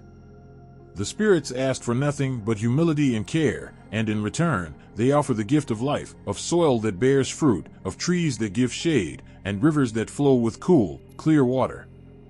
For generations, these beliefs have been passed down, not as myths to be feared, but as truths to be respected. The people walk gently, speak softly, and live with gratitude, knowing that under every stone, within every tree, the Jin Tana watch and protect. In a world where much has been forgotten, the Jin Tana remain as a reminder of the bond between humanity and nature, a bond that endures as long as there is respect for the land, as long as there is love for the earth that gives us life. In the heart of Malaysian folklore, across the misty landscapes of Borneo, legends tell of majestic beings, Naga, the dragons that rest beneath rivers, mountains, and hidden caves. These creatures aren't like any dragon told of in distant lands, they are guardians of the earth and the waters, and their very presence carries a weight that seeps into the lives of those who share the land with them. They are more than mythical beasts, they are protectors, sometimes terrifying, sometimes gentle, and always watching over the balance of the world they inhabit. The people of Borneo speak of the Naga with reverence and awe. Some say these dragons can move silently through water, unseen by the human eye, only their shimmering scales leaving a faint ripple upon the surface. In tales passed down through generations, villagers recall hearing low rumbles from the earth at night, a sound like distant thunder, when the Naga stirred. To disturb the waters, to anger these guardians, was to risk everything. There is a tale from a remote village, where a young boy unknowingly trespassed on the sacred river believed to be home to a Naga. Drawn to the shimmering waters, he stepped too close, disturbing the stillness with a splash. The villagers, hearing his screams, rushed to the river's edge only to find him unharmed but trembling. He spoke of seeing large, glowing eyes just beneath the water's surface, watching him with an intensity that froze his heart. The villagers murmured prayers to the Naga, begging for forgiveness, and left offerings by the river's edge, rice, fruit, and woven cloth, hoping to calm the great spirit that lay beneath. The people of Borneo believe that these dragons are guardians of the waters, ensuring they remain clean and full of life. When the rivers run dry, they say it is because the Naga have turned their backs, unhappy with the way humans have treated the world. But when the rains are plentiful and the rivers swell, it is a sign that the Naga are content, blessing the land with their protection.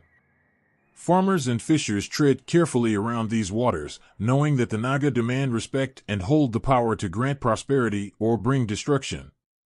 In some tales, the Naga are not only protectors but also bearers of wisdom.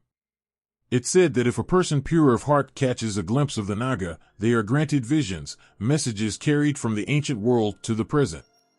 They might see the Naga in their dreams, a serpentine form moving through dark waters, sharing secrets of the rivers, mountains, and forests, revealing the ways to protect the natural world.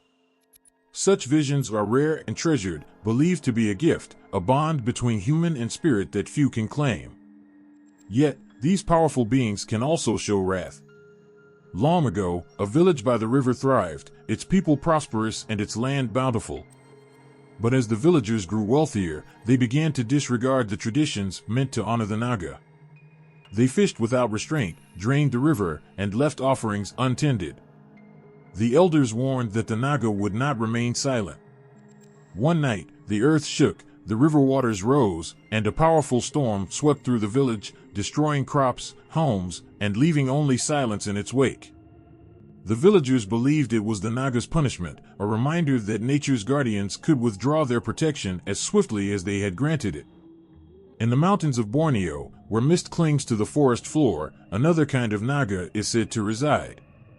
Known as the Naga Gunung, or mountain dragons, these spirits are rarely seen but are said to hold the power to bring rain or drought. Climbers who wander too close to their sacred peaks often feel an eerie presence, as though unseen eyes are watching every step.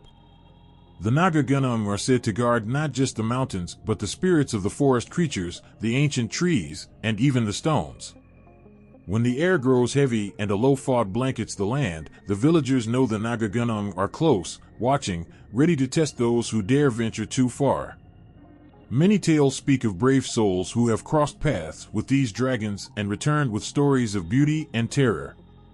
In one tale, a man wandering the forest at dusk stumbled upon a cave, its entrance draped in vines and its interior glowing with an otherworldly light. He claimed to have seen a Naga resting within, its scales a deep emerald, its eyes burning like coals. He could not move, captured by the creature's gaze, but the dragon only watched him for a moment before turning away, disappearing into the shadows of the cave. When the man returned to his village, he was silent for days, the memory of that encounter filling him with a strange mix of fear and wonder. These stories have been passed down, not as mere folklore, but as lessons. The people of Borneo live alongside the Naga, honoring them, remembering that these dragons are bound to the land and waters, that they are part of the spirit of Malaysia itself. To them, the Naga are not merely tales, but guardians of a world that is alive, sacred, and interconnected. And so, they leave offerings by the rivers, tread lightly by the mountains, and speak with reverence of the dragons that slumber just beyond human sight, watching, waiting, protectors of a world they have guarded for countless ages. On moonlit nights, when the jungle airs turns thick and the distant sounds of the night grow quiet, villagers speak in hushed voices about the Harimau Jadian, the men who, under a mysterious spell, transform into powerful tigers. These are no ordinary tigers, they are creatures born of human souls, cloaked in fur and fierce instincts, both man and beast, bound to each other in a way no one can fully explain. The stories say that once a man becomes a Harimau Jadian, he is forever marked, part of him always longing for the jungle's dark embrace. The tale begins with a solemn ritual. In the old days, some believe, certain men were chosen or destined for this transformation. The reasons were unknown, as it was something that couldn't be easily explained. But there was always a calling, a yearning in their hearts. Sometimes it was the need to protect their loved ones, other times the desire for strength, and on darker occasions, a lust for vengeance. Villagers say it begins with a shaman's blessing or curse, a blend of potent roots and whispered incantations under the night sky. The men would stand under the shaman's watchful gaze, fear mingling with excitement as they prepared for the unknown, their fate entwined with that of the tiger. The stories tell of the first night a man shifts. Painful, they say, as bones reshape and muscles tear, yet the lure of the wild urges him forward, pulling him deeper into the night. The transformation is more than physical, his senses heighten, instincts sharpen, and he can feel the pulse of the jungle as his own heartbeat. When the transformation is complete, he no longer sees the world through human eyes, but through the eyes of a predator. Smells are sharper, sounds are louder, and a primal energy flows through his veins. The first howl echoes through the trees, sending shivers down the spines of those who hear it. Yet, becoming a Harimau Jadian is not without sacrifice. Those who bear this power can never fully return to the lives they once knew. Family, friends, and the world they loved become distant memories, almost dreamlike. There's a sorrow that follows the transformation, a loneliness that clings to them, even when they return to human form. They walk among the people as men, but inside, the tiger waits, restless, never fully at peace. It's said that if a Harimau Jadian looks into the eyes of a loved one, he must quickly look away, for fear that the beast within him might emerge, bringing harm to those he cares about most. In some villages, the Harimau Jadian are seen as protectors, keeping evil spirits and misfortune at bay. Farmers have told stories of a mysterious tiger guarding their fields, its large shadow prowling along the edges, watching over them as they worked. When bandits dared to attack, they would encounter a powerful tiger instead of a defenseless village, as if the beast had been waiting to protect its people. In these places, the Harimau Jadian is honored, his presence respected, his dual nature accepted. But not everyone sees the Harimau Jadian as a guardian. Some tell tales of these creatures as beings of anger and revenge. They speak of men who took the tiger's form to avenge wrongs, to hunt those who betrayed them, to become creatures of rage. The villagers speak in hushed tones of families torn apart by a single man's wrath, unleashed under the guise of a powerful, wild beast. A man wronged in love, rejected or betrayed, may become a Harimau Jadian out of bitterness, his fury transforming him into an unstoppable predator, with a hunger that only revenge can satisfy.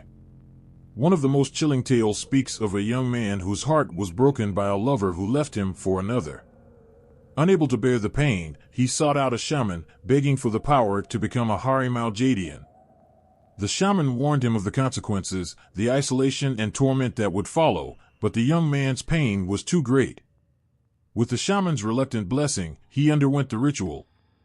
In his tiger form, he hunted down the lover who had broken his heart, but his rage did not subside. Consumed by bitterness, he roams the jungle even now, the memories of his life slipping away, the beast inside taking over, lost to an endless night.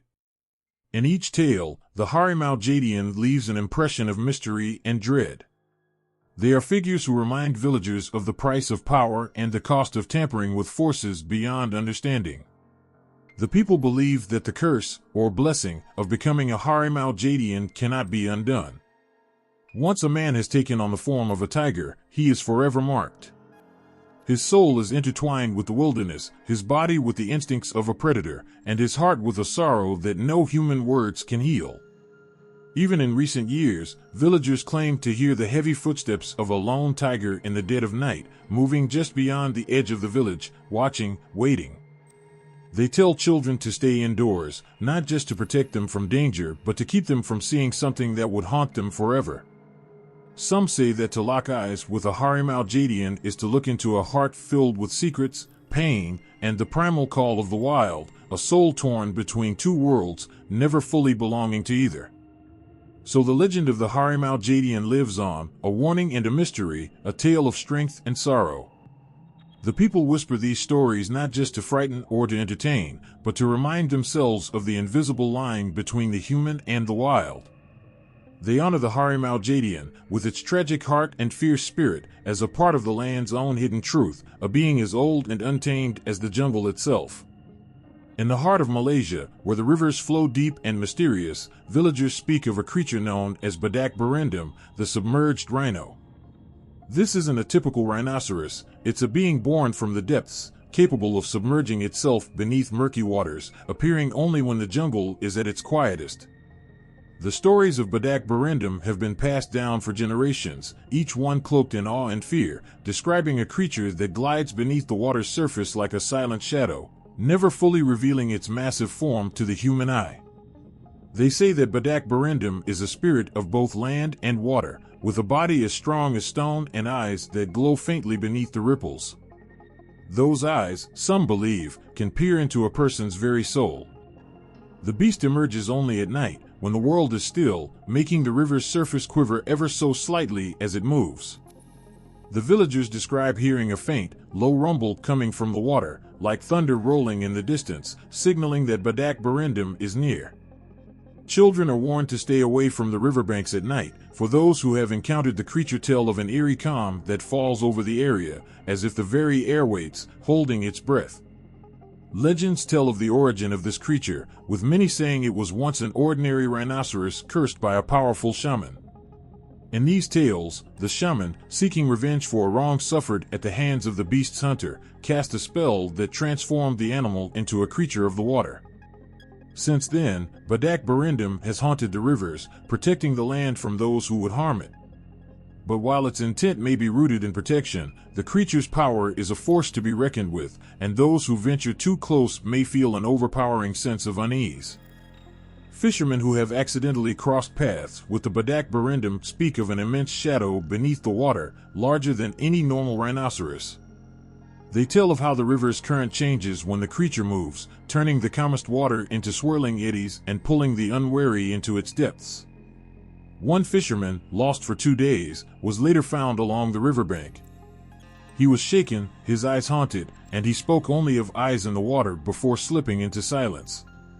No one dared to ask him more, and he was left alone, his gaze often wandering toward the river, as if he still felt the creature's presence. The village elders believe that Badak Berendam is drawn to places where the forest has been disturbed or when its balance is threatened.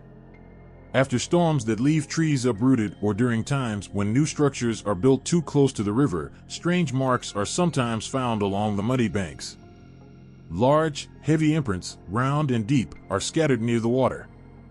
No one dares to investigate further, for they believe these are the footprints of the submerged rhino, a silent warning to respect the land and the river that nourish it. Among the most chilling stories is the tale of a young woman named Soraya. She was a gentle soul who lived on the edge of the forest, always close to the river. Every evening, she would sit by the water, singing softly to herself. One night, after a heavy storm, Soraya did not return home. Her family searched frantically, their voices echoing through the jungle, but she was nowhere to be found. In the days that followed, some said they heard her voice floating on the river breeze at night, singing that same haunting tune. It is believed that Soraya had become a spirit of the river, forever bound to the Badak Berendam, her voice a part of the creature's mournful presence. The villagers still speak of Soraya's song, and on quiet nights, they sometimes hear it, faint but unmistakable. They say it's a reminder of the bond between the land and the water, of the life that exists within every part of the jungle. Badak Berendam, they believe, guards not only the river but the souls that have been lost to it. The creature is a part of the land's spirit, embodying a power that stretches beyond the physical, reaching into the very essence of the jungle. Even today, people avoid the river when the moon is dark and the stars are hidden. Some say the creature's presence is strongest then, as if the darkness grants it freedom. The Badak Berendam moves beneath the water, its form blending with the night, protecting the river's secrets, reminding the people to respect the land and its unseen guardians.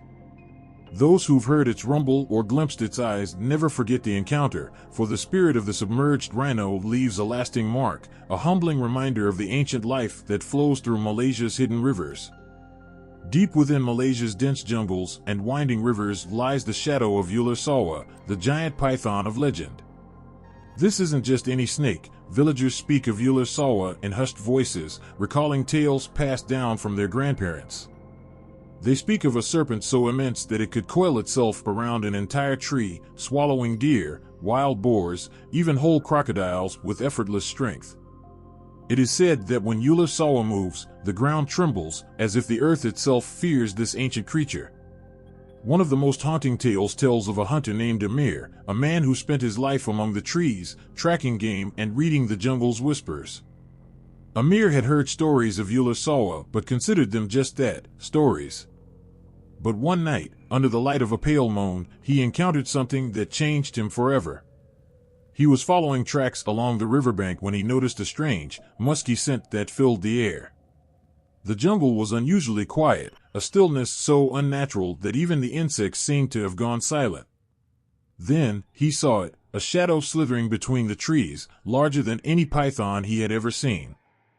Its scales glistened under the moonlight, each one as large as a man's palm, and its eyes glowed with a deep, unnatural intelligence. Amir froze, rooted to the spot as he watched the creature slide past, its body stretching longer than the eye could follow. Some say he locked eyes with it, feeling as if he was peering into something timeless, something that had watched humans come and go, generation after generation. When Yula Sawa finally disappeared into the river, Amir felt a cold sweat drench him, and he knew that he had come face to face with a legend. The hunter returned home that night, silent and pale, and he never set foot in the jungle again. The people say that Yula Sawa is not merely a beast but a spirit of the jungle, an ancient guardian that watches over the land.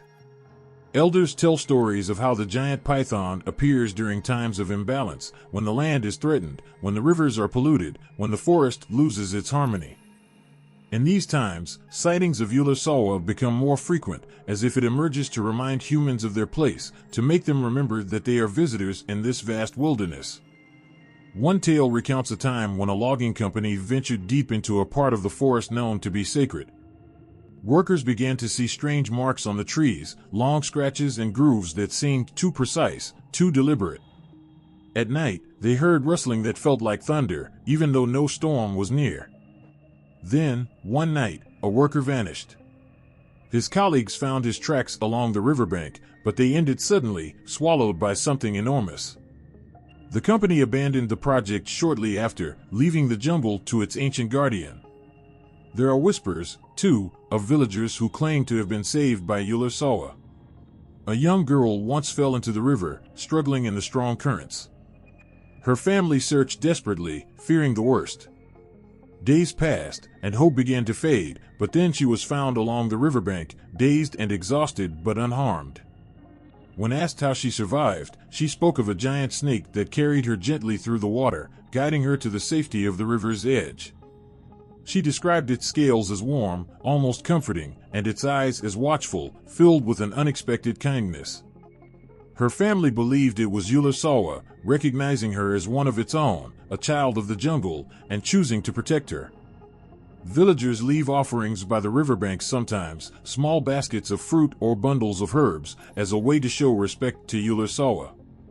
They believe that as long as they honor the giant serpent, it will continue to guard the forest, watching over those who live in harmony with the land. Some parents tell their children to whisper a greeting to the rivers and trees whenever they enter the jungle, a way to acknowledge the presence of the unseen beings, of which Yula Sawa is chief among them. Those who encounter Yula Sawa are said to be forever changed.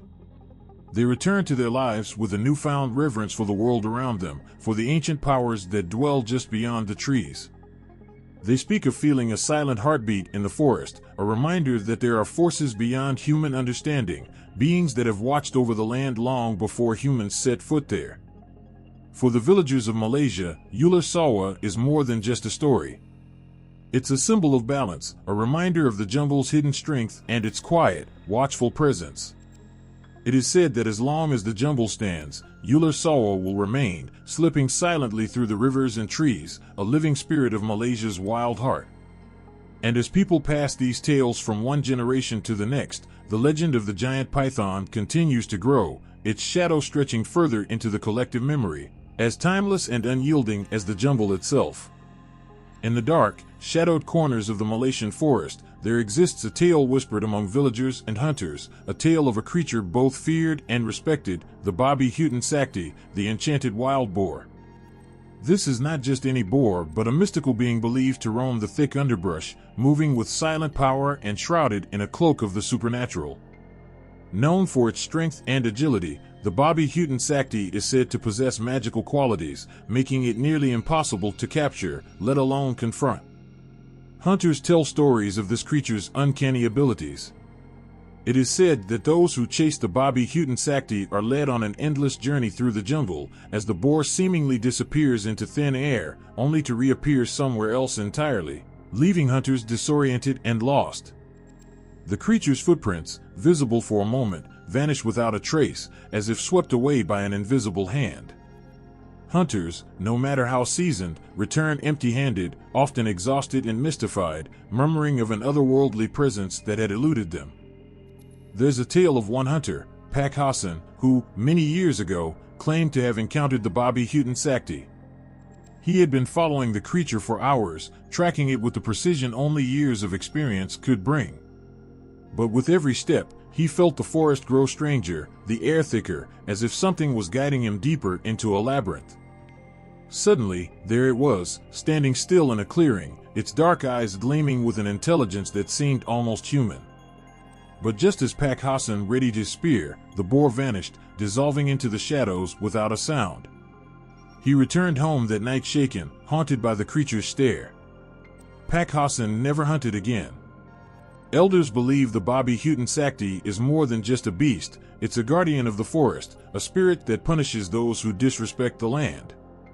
They say it watches over the plants and animals, driving away those who wish to harm the forest's harmony. Many believe that it can sense a person's intentions, and only those pure of heart may catch a glimpse of it in its true form.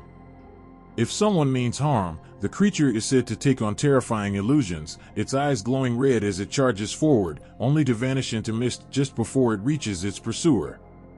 Those who have witnessed this often fall ill, plagued by feverish dreams of the boar's haunting gaze. One legend tells of a farmer who, long ago, tried to claim a patch of forest land for himself. He cut down trees and set traps to capture the animals that wandered through his newfound property.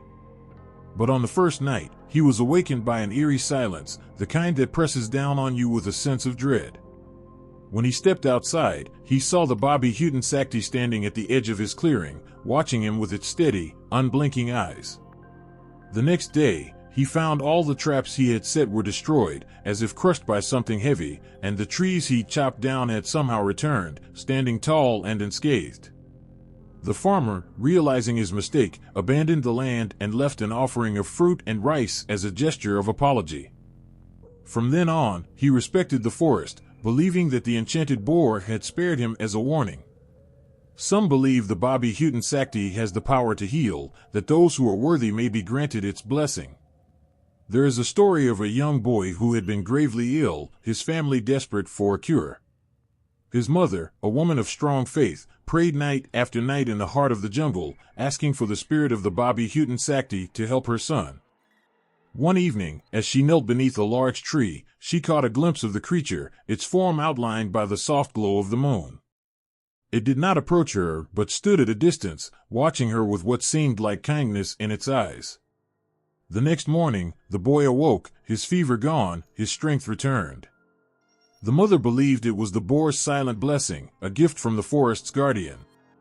Even today, villagers treat the forest with great respect, honoring the spirit of the Babi Hutan Sakti with small offerings of fruit, nuts, or rice, left near the forest's edge. They believe this appeases the spirit, protecting their crops and livestock from harm.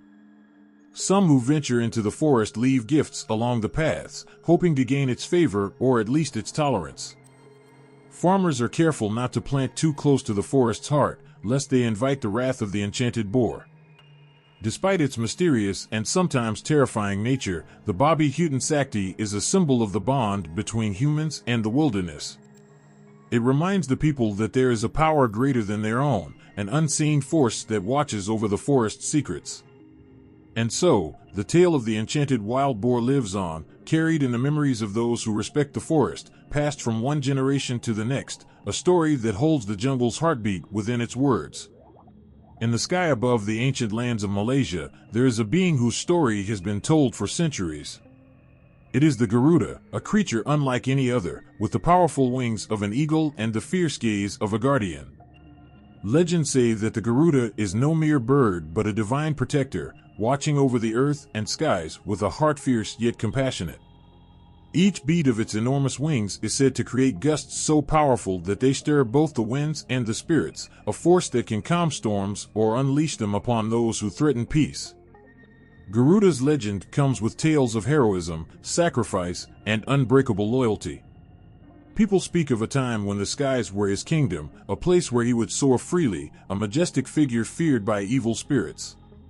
Many myths recall Garuda's fight against forces that would harm humanity. He was, they say, a protector of those who couldn't defend themselves, swooping down from the heavens to cast his shadow over villages in need.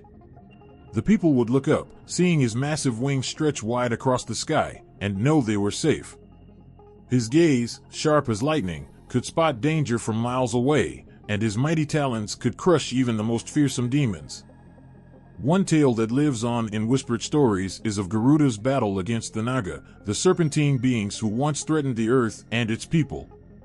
The Garuda, with his unmatched strength and wisdom, was the only being capable of facing these mighty creatures. Legend says he tore through the skies, his wings creating thunderous sounds as he soared closer to the Naga's lair. With each swoop, he would outsmart his slithering foes, who trembled in fear at his sight. The villagers would gather, looking toward the mountains, hoping for a glimpse of their protector. They knew that the Garuda's presence meant safety, that his strength was a shield against any harm that might come their way. Some stories even speak of his softer side, revealing a being who, despite his fierce form, held a deep love for humanity. They say that during times of great suffering, when droughts would hit and crops would wither, Garuda would descend and with a sweep of his mighty wings bring rain-bearing clouds to the parched land. Farmers and villagers would bow in gratitude as the rains poured down, a gift from their celestial guardian. This gesture was seen as Garuda's compassion, his silent way of reminding humanity that they were not alone. Though Garuda's roots stretch across different cultures, weaving through Hindu and Buddhist beliefs, his presence is uniquely etched into Malaysia's soul. Here, he is both a symbol of faith and strength, a reminder of the forces that protect and guide unseen. People visit temples with statues of Garuda, praying for his guidance and strength, leaving offerings to honor his legacy. Parents tell their children about the great eagle deity, hoping to inspire courage and resilience in their hearts, just as Garuda inspires awe in the skies. To see an eagle in flight even now is to remember Garuda, his spirit in the clouds, forever watching over the earth. The people know that his story is not just one of myth, but of connection to something greater. Garuda's legend, filled with heroism and heart, will continue as long as there are skies to soar and people to protect. At the heart of Malaysia's restless oceans, beneath the waves that rise and fall with a power that humbles all who venture upon them, the Raja Lot, or Sea King, is said to reign. To the fishermen and sailors, he is more than a tale. They feel his presence in every wave, in the shifts of the tides, and in the winds that could bring them safely home or sweep them into the unknown. Raja Lot, they say, holds the ocean's temper in his hands, deciding who may travel its waters in peace and who must face its wrath. In the quiet of the early dawn, as fishermen prepare their boats and cast prayers into the cool sea breeze, they think of Raja Lot.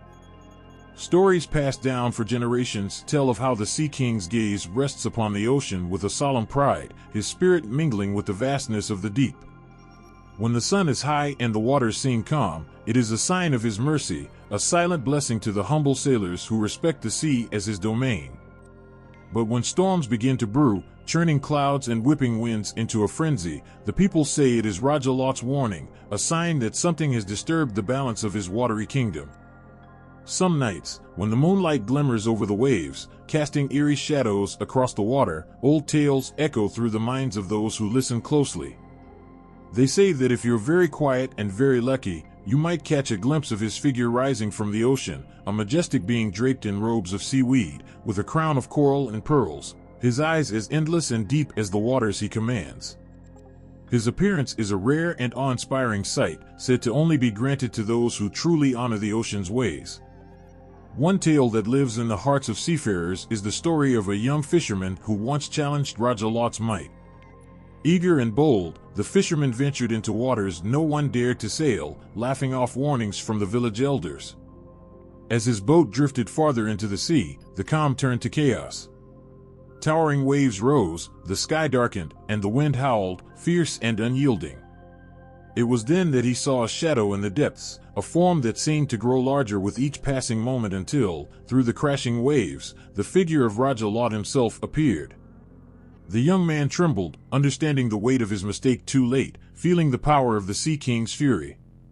He returned to the village, forever changed, a man who would speak of Raja Lot's strength and mercy for the rest of his days.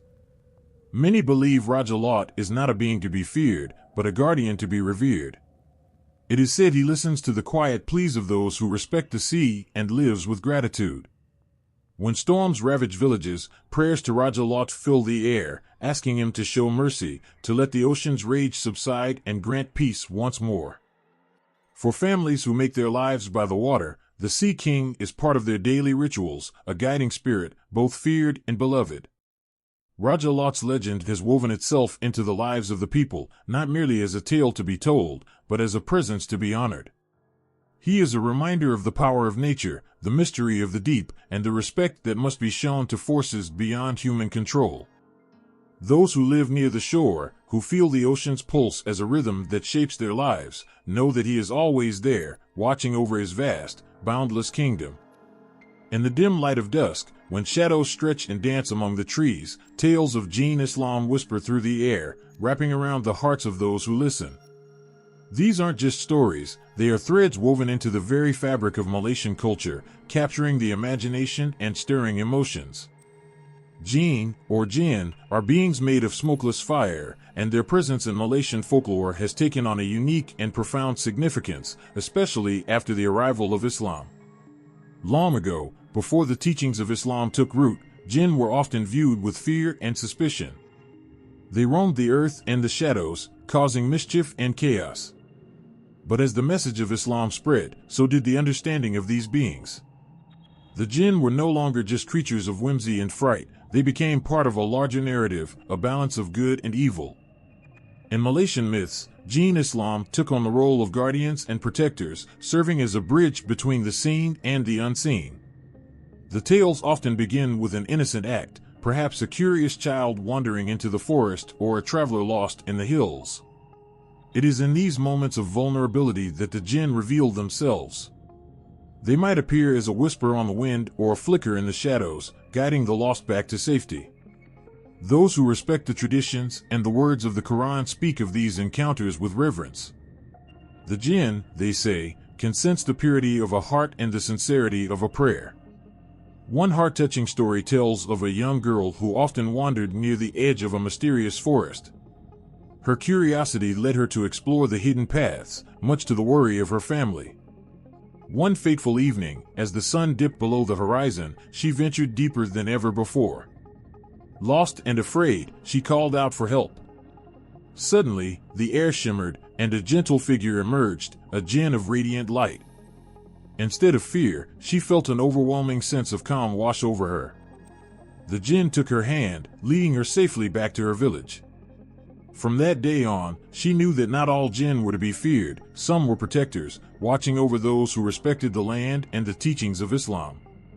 In many stories, Jinn Islam is seen as a wise being, one that understands human struggles and desires. They are said to have the power to grant wishes, but with a caveat. Every wish must be made with a pure heart, for selfish desires could lead to unintended consequences. This belief instills a sense of morality, teaching that intentions matter just as much as actions. One young man, desperate to prove his worth, sought out the jinn to ask for strength and success. When he received what he wished for, he quickly became arrogant and dismissive of those around him. The jinn, witnessing his transformation, withdrew their favor, leaving him to learn the hard lesson of humility. The presence of Jinn Islam also serves as a reminder of the importance of faith. Many families keep a small corner in their homes dedicated to prayers, where offerings are made to the jinn as a sign of respect. It's believed that by showing kindness to these spirits, they will, in turn, provide guidance and protection. Children grow up learning about the delicate balance of respect, understanding that while jinn may be invisible, their impact can be felt in the world around them. On moonlit nights, when the world is still, the stories of Jinn Islam echo through the communities. Elders recount tales of encounters, instilling a sense of wonder in the hearts of the young. If you listen closely, they say, you can hear their whispers in the wind. It's a belief that adds a layer of magic to everyday life, a reminder that there is more to the world than what meets the eye. But the tales are not all light and joy. There are cautionary stories that remind listeners of the potential dangers of jinn. Those who stray from their faith or disrespect the customs can find themselves facing malevolent spirits. One such story tells of a man who mocked the jinn, disregarding the teachings of Islam. Soon after, he fell ill, tormented by visions of the very beings he had dismissed. Only through sincere repentance and a return to faith could he find peace once more. These stories serve as powerful reminders of the dual nature of the jinn. They are not just creatures of folklore, they embody the complexities of human existence, the balance of good and evil, faith and doubt, respect and disregard. The world of Jinn Islam is rich and multifaceted, a tapestry of beliefs that reflects the deep-rooted spirituality of the Malaysian people. It reminds us that even in a world filled with uncertainties, there are guardians watching over us, and that every wish, every prayer, carries weight. The jinn, in their myriad forms, continue to inspire, caution, and comfort, weaving themselves into the stories of lives both ordinary and extraordinary. As the last light fades and the stars twinkle above, one cannot help but feel a sense of connection to the unseen. It is in this space, where the boundaries blur, that the magic of Jinn Islam truly comes alive, stirring the heart with tales of wonder, warning, and wisdom. In the lush landscapes of Malaysia, there are tales of birds so majestic, so extraordinary, that they seem to touch the heavens themselves. Known as burung pedala, these heavenly birds are not just creatures of the sky, they symbolize hope, beauty, and the connection between the earthly and the divine. Their presence is said to bring joy and serenity, wrapping people in a warm embrace of wonder and dreams. These birds are often described as having vibrant feathers that shimmer in the sunlight, colors more vivid than a rainbow. Legends tell of their graceful flights, soaring effortlessly through the azure skies, leaving trails of sparkling light in their wake. People believe that seeing a burung pedala is a blessing, a sign that good fortune and happiness are on their way. When they spread their wings, it's as if they carry the weight of prayers and wishes, transforming them into a celestial dance that inspires awe. But the stories of burung pedala go beyond their beauty. These birds are woven into the spiritual fabric of Malaysian folklore. Many believe they serve as messengers between the heavens and the earth, carrying the hopes and desires of the people to the divine realm. In moments of despair, when life feels heavy and dark, the sight of these birds can lift spirits, reminding everyone of the light that exists even in the hardest times. One popular tale tells of a young girl named Aina, who lived in a small village surrounded by dense forests. She was known for her gentle heart and her love for nature. Every day, Aina would venture into the woods, her laughter echoing through the trees as she danced among the flowers. Yet, despite her joyful spirit, Aina carried a heavy burden in her heart. Her family struggled to make ends meet, and each day felt like a new challenge. One sunny afternoon, as Aina sat by a tranquil stream, she closed her eyes and made a heartfelt wish to see a burung pedala. "If only I could see one of those beautiful birds," she whispered, "I would feel hope again." Just as she opened her eyes, a radiant light flashed above her. A burung pedala appeared, its wings shimmering like the stars. Aina's heart raced with joy as the bird landed gracefully beside her, its eyes sparkling with wisdom and kindness. The burung pedala began to sing a melodious tune, filling the air with notes that danced like soft petals in the wind. In that moment, Aina felt a wave of warmth wash over her, as if the bird was sharing a piece of the heavens. With every note, her worries faded, replaced by a sense of peace and clarity. The bird seemed to understand her struggles, and as it took flight once more, Aina felt a renewed sense of purpose. Inspired by the encounter, Aina returned to her village with a heart full of hope. She began helping her neighbors, sharing what little she had and spreading kindness wherever she went. The spirit of the Burung Pedala lived on within her, urging her to be a beacon of light for others. Over time, Aina's selflessness transformed her village. The bonds of community grew stronger, and together, they faced their challenges with courage and optimism. As the tales of Burung Pedala continue to be passed down through generations, they remind people of the importance of hope, compassion, and the beauty of connection. These heavenly birds have become symbols of love and strength, encouraging everyone to look beyond their struggles and reach for the light that exists within. Many believe that when a Burung Pedala appears, it is a call to embrace the beauty around us, to cherish the small moments that fill our lives with joy. Their songs echo through the forests and mountains, resonating with the heartbeats of those who listen. People gather at sunset, eyes turned skyward, waiting for a glimpse of these ethereal beings, hoping that they will once again experience the magic that lifts their spirits. Burung Pedala remind us that even in the darkest of times, there is beauty and light to be found. They symbolize the dreams that take flight when we dare to believe in something greater than ourselves. Their existence in Malaysian folklore serves as a gentle nudge to everyone, encouraging them to cherish their dreams and strive for a better tomorrow. As the sun sets over the Malaysian horizon, casting a golden glow across the landscape, the stories of Burung Pedala continue to flutter in the hearts of the people. They embody a timeless truth that love, hope, and kindness can transform lives, lifting spirits like the wings of a heavenly bird soaring across the sky. In the quiet corners of Malaysian folklore, tales of Bidadari, the celestial maidens, shimmer like stars in the night sky. These mythical figures are said to be so beautiful that their mere presence can brighten the gloomiest days. With faces like the moon and voices that sing like the softest breeze, they are believed to descend from the heavens, gracing the earth with their ethereal charm and wisdom. The stories speak of how Bidadari glide gracefully through the skies, their delicate wings glinting in the sunlight, leaving trails of stardust wherever they go. They come down to earth not just to show off their beauty, but to offer love and guidance to those who are pure of heart. People believe that when a Bidadari appears, it is a moment of magic, a fleeting chance to witness something truly divine. One poignant tale revolves around a humble village girl named Siti.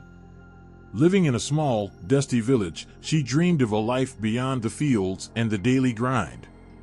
Every night, she would gaze at the stars, wishing she could escape her mundane reality and soar among them like the Bidadari. Despite her longing, Siti remained kind and hardworking, always helping her neighbors and spreading joy wherever she went. One fateful night, while Siti was out gathering firewood, a gentle glow surrounded her. Startled, she turned to see a Bidadari standing before her, radiant and shimmering. The maiden's beauty was unlike anything Siti had ever seen, her hair flowing like liquid silver, and her eyes sparkling with warmth and kindness. The Bidadari spoke softly, her voice like a melody that soothed Siti's weary heart. "You have a pure heart, Siti," the Bidadari said. "I have come to grant you a wish. Speak your heart's desire, and it shall be yours." Overwhelmed by the sight of such beauty and grace, Siti hesitated. She thought of the wealth she could ask for, the life of luxury she dreamed of, but instead, she whispered, "I wish for happiness for my family and my village. I want to see them thrive and find joy." The Bidadari smiled, her eyes twinkling with approval. "A noble wish, indeed. Your kindness will not go unrewarded." With a wave of her hand, she scattered shimmering dust in the air. Instantly, the barren fields around Siti burst into bloom, flowers of every color sprouting in vibrant clusters. The villagers emerged from their homes, gasping in awe as they witnessed the miracle unfolding before their eyes. From that day on, the village flourished. Bountiful harvests came in, and laughter echoed through the streets as people celebrated their newfound happiness.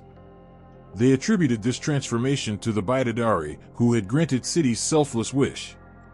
The celestial maiden became a beloved figure in the village, a symbol of hope and beauty that inspired all. But the story did not end there. One evening, as the sun dipped below the horizon, painting the sky in hues of orange and pink, Siti sat alone by the river, reflecting on the changes in her life. She felt a tug in her heart, a longing for the Bidadari who had changed everything. Closing her eyes, she whispered, "I wish I could thank her, to let her know how much her kindness meant to us." Suddenly, a soft breeze wrapped around her, and the air shimmered with light. The bidadari appeared before her once more beautiful than ever, with a gentle smile that made Siddhi's heart flutter. "You have shown true kindness, Siddhi, and that is why I have returned," the bidadari said. "Your selflessness has not only changed your village, but has also touched the heavens." Siddhi felt tears of gratitude welling in her eyes. "Thank you for your gift. You've brought so much joy to us all." The bidadari stepped closer, her presence radiating warmth. "Remember, my dear, that true beauty lies not in the physical form but in the heart. Continue to spread love and kindness, and you will always be blessed." With that, the bidadari reached out, placing a delicate hand on Siddhi's shoulder. In an instant, Siddhi felt an overwhelming sense of peace wash over her, filling the empty spaces in her heart with warmth and light. The bidadari then spread her wings, rising gracefully into the sky, leaving behind a trail of sparkling dust that danced in the evening light. As the years passed, Siddhi carried the bidadari's words with her. She became a beacon of hope in her village, guiding others to embrace kindness and love. Whenever the villagers faced challenges, they would remember the bidadari and the magic she had brought into their lives.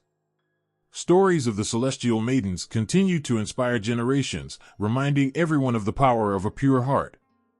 Even in the darkest times, the spirit of the bidadari lingered, encouraging people to look within and find the beauty in themselves and each other.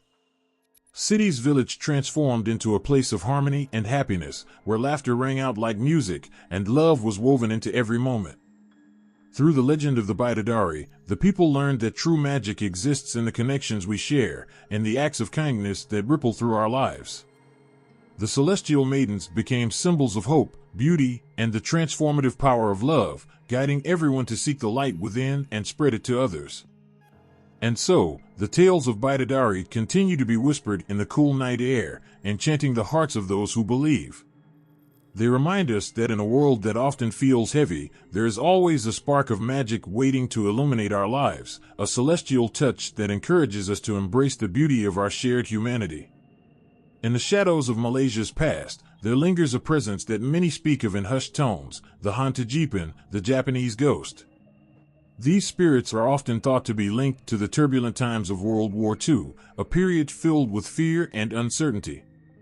The stories surrounding them send shivers down spines, but they are more than mere tales of fright. They reflect the pain and longing of those who lived through the horrors of war.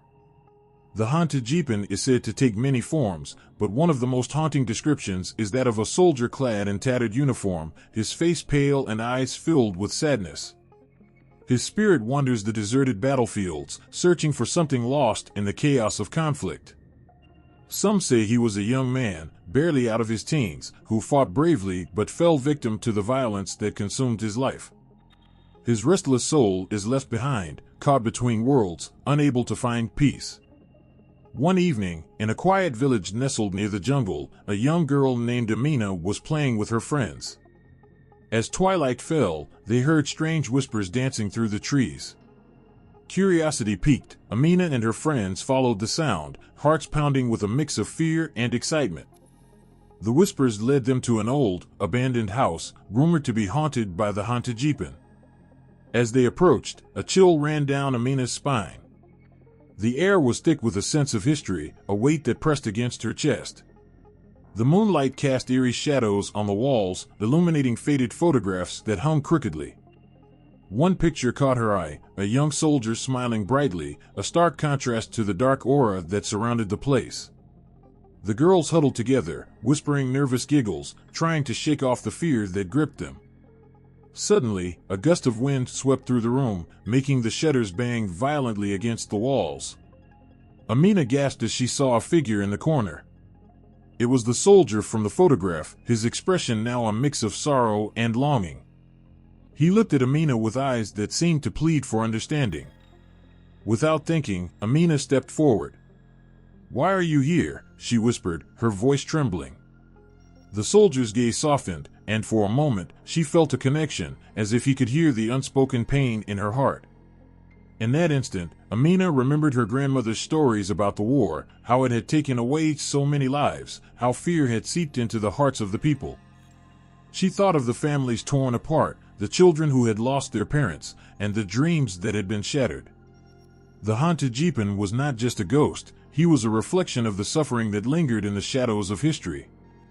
As she looked into his eyes, Amina understood that the soldier was not here to scare them, he was searching for peace. "You must find a way to move on," she said gently.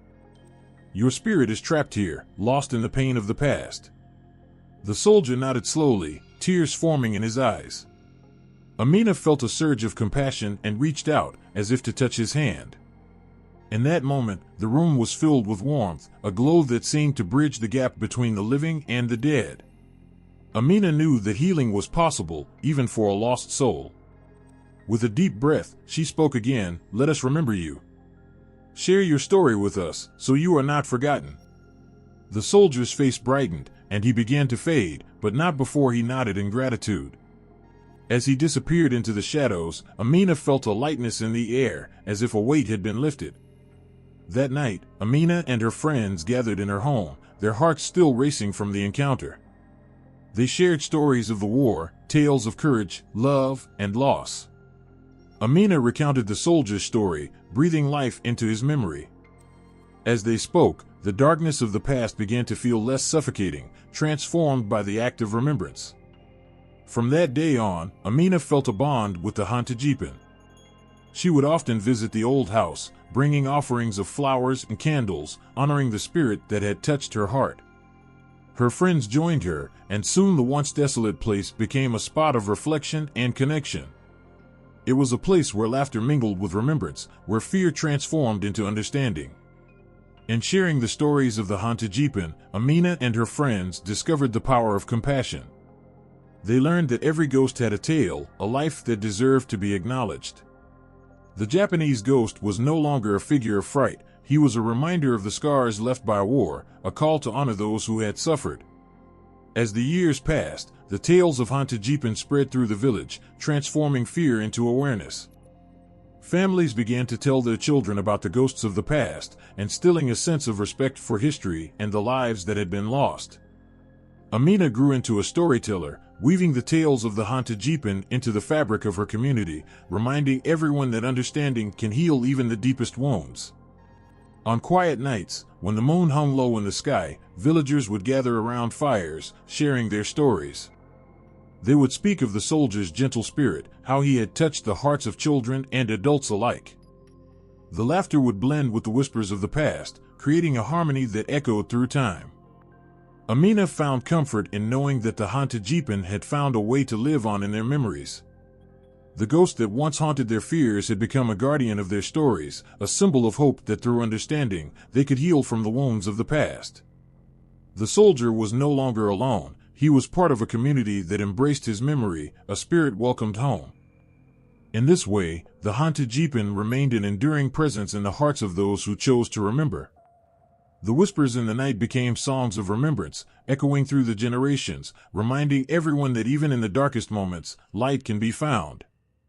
In the heart of a lush jungle, where sunlight barely kissed the forest floor, there lived a giant known as Sang Kalimbai. Tall as the trees, with muscles like iron and a heart that once beat with kindness, Sang Kalimbai was both a legend and a terror. His story is woven into the very fabric of the land, a tale of love, loss, and a curse that would change everything. Long ago, before the curse took hold, Sang Kalimbai was a gentle giant who protected the villagers. He roamed the mountains and valleys, helping those in need. When a storm threatened a village, he would carry families to safety on his broad shoulders. His laughter would echo through the valleys, and children would play at his feet, feeling safe under his watchful gaze. But all that changed when jealousy and fear seeped into the hearts of the villagers. As time went on, some began to see Sang Kalimbai not as a protector but as a threat. They whispered stories about how a giant could easily crush their homes and lives. Fueled by fear, they sought out a sorcerer, hoping to rid themselves of the giant's presence. The sorcerer, with a heart as cold as stone, devised a plan. He approached Sang Kalimbai with honeyed words, pretending to befriend him. At first, Sang Kalimbai welcomed the sorcerer, sharing tales of the forest and his love for the people. But the sorcerer's true intentions soon revealed themselves. One fateful night, while the moon hung low and the jungle held its breath, the sorcerer cast a powerful spell. With a wave of his hand, he cursed the giant, binding him to the shadows. Sang Kalimbai was transformed from a gentle protector into a figure of terror, able to petrify anything that crossed his path. The curse twisted Sang Kalimbai's heart, turning his laughter into a haunting silence. Every time he stepped forward, the ground shook, and the trees shivered in fear. When the villagers saw him approaching, they ran, terrified of his power. He could no longer save them. Instead, he became a source of dread. The laughter that once filled the air was replaced by whispers of despair. One day, a young girl named Lila wandered into the jungle, drawn by the stories of the giant. Her grandmother had spoken of Sang Kalimbai as a protector, and Lila believed in the gentle giant her family had once loved.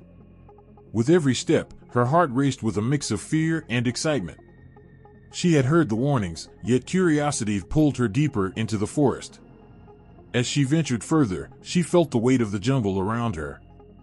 The leaves rustled ominously, and shadows danced in the corners of her vision. Suddenly, Lila found herself standing before Sang Kalimbai. His massive form loomed before her, eyes filled with sorrow rather than malice. She felt a shiver of fear, but stood her ground, searching for the warmth she believed still existed within him. "Why are you here, little one?" he asked, his voice deep yet tinged with sadness. Lila noticed a gentle timbre hidden beneath the roughness. "You should turn back. The jungle is not safe." "I came to find you," she said, her voice steady despite her trembling heart. "I believe you are not the monster they say you are. You were once a protector." Sang Kalimbai looked down at her, surprise etched across his face. No one had spoken to him like that in years. "I am cursed," he replied, his voice heavy with regret. "I cannot protect anymore. I can only bring fear." "Curses can be broken," Lila insisted, her eyes shining with determination. "Maybe if we believe in your goodness, we can change things." At that moment, the air crackled with energy. Lila felt a warmth envelop her, a spark of hope igniting within.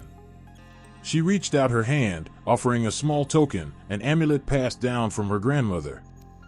"This was a gift from my family to you. It's a symbol of protection and love. I believe you can break the curse if you try." Sang Kalimbai hesitated, the weight of her words settling heavily on his heart. Could it be true? Could someone still see him for who he once was? With trembling hands, he took the amulet, feeling the warmth spread through his fingers. But how? "I have lost my way." "Start by remembering," Lila urged. "Think of the joy you brought to the village. Remember the children who loved you. The kindness in your heart is still there. You just need to find it again." Sang Kalimbai closed his eyes, allowing memories to wash over him. He remembered laughter echoing through the trees, the sound of children's joy as they played beneath his watchful gaze. He felt the warmth of their hugs and the love he once gave so freely.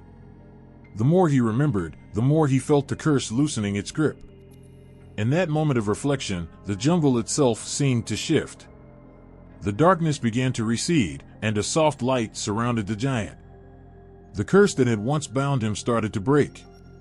With each memory, he felt lighter, and the shadows that had plagued him for so long began to fade. Suddenly, the ground beneath him rumbled as if the earth itself was responding to Sang Kalimbai's awakening spirit. The trees rustled, and the air filled with the sounds of nature returning to life. As the last remnants of the curse vanished, Sang Kalimbai opened his eyes, now shining with hope. "Thank you, little one," he said, his voice filled with gratitude.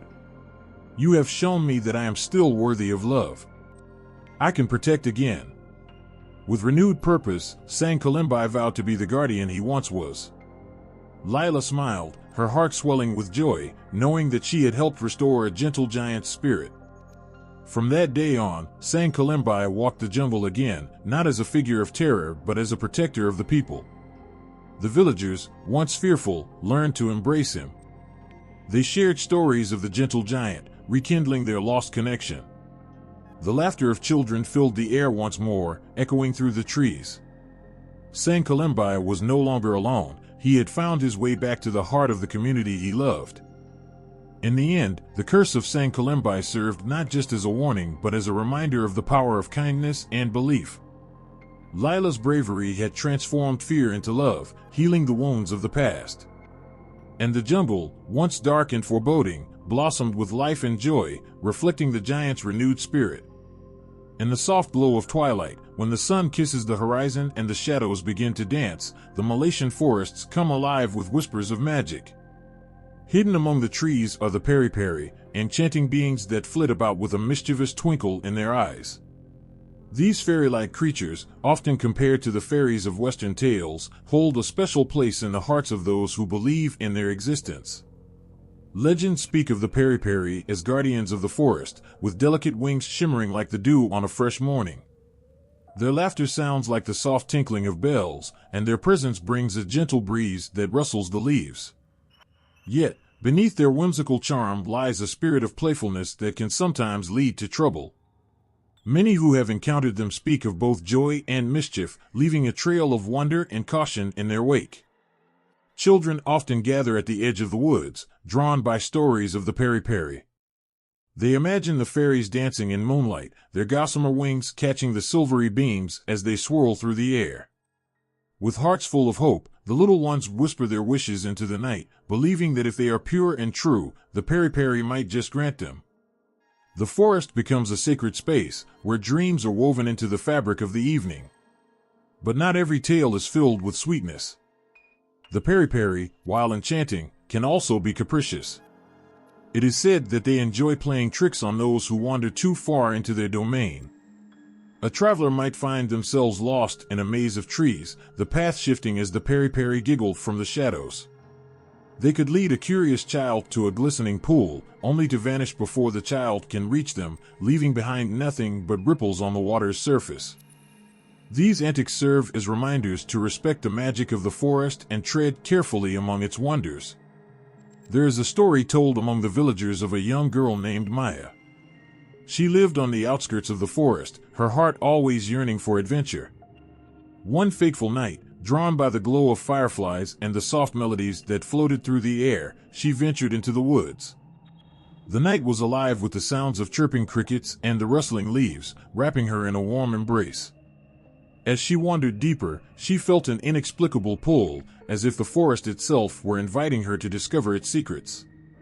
Suddenly, she stumbled upon a clearing bathed in moonlight, and there they were, the peri-peri, dancing in a circle, their laughter echoing like music through the night. Maya gasped in awe as she watched them twirl and spin, their wings sparkling like tiny stars.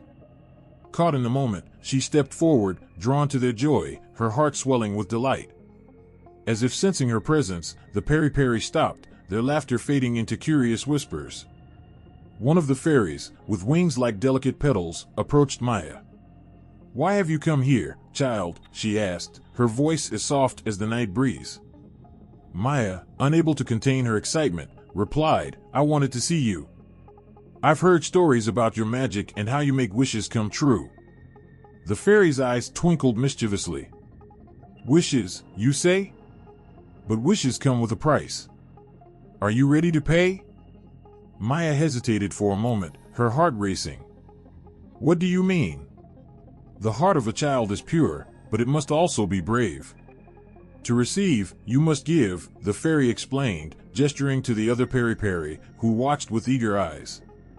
"Show us your bravery, and we will grant you a wish."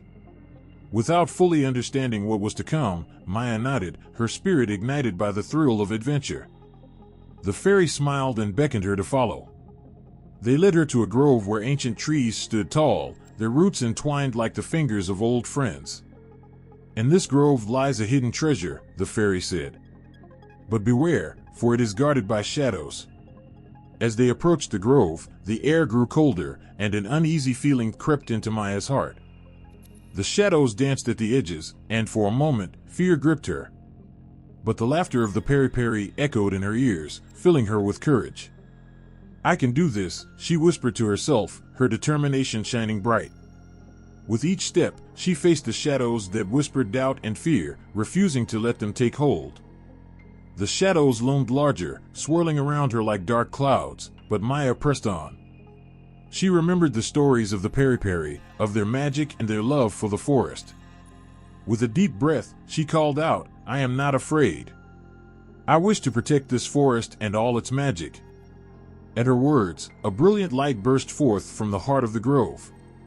The shadows, startled by her bravery, began to retreat. The Peri-Peri danced around her, their laughter a sweet melody that filled the air.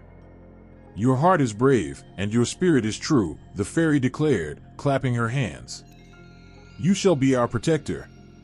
With that, the grove transformed before her eyes, revealing a treasure of shimmering lights and vibrant colors.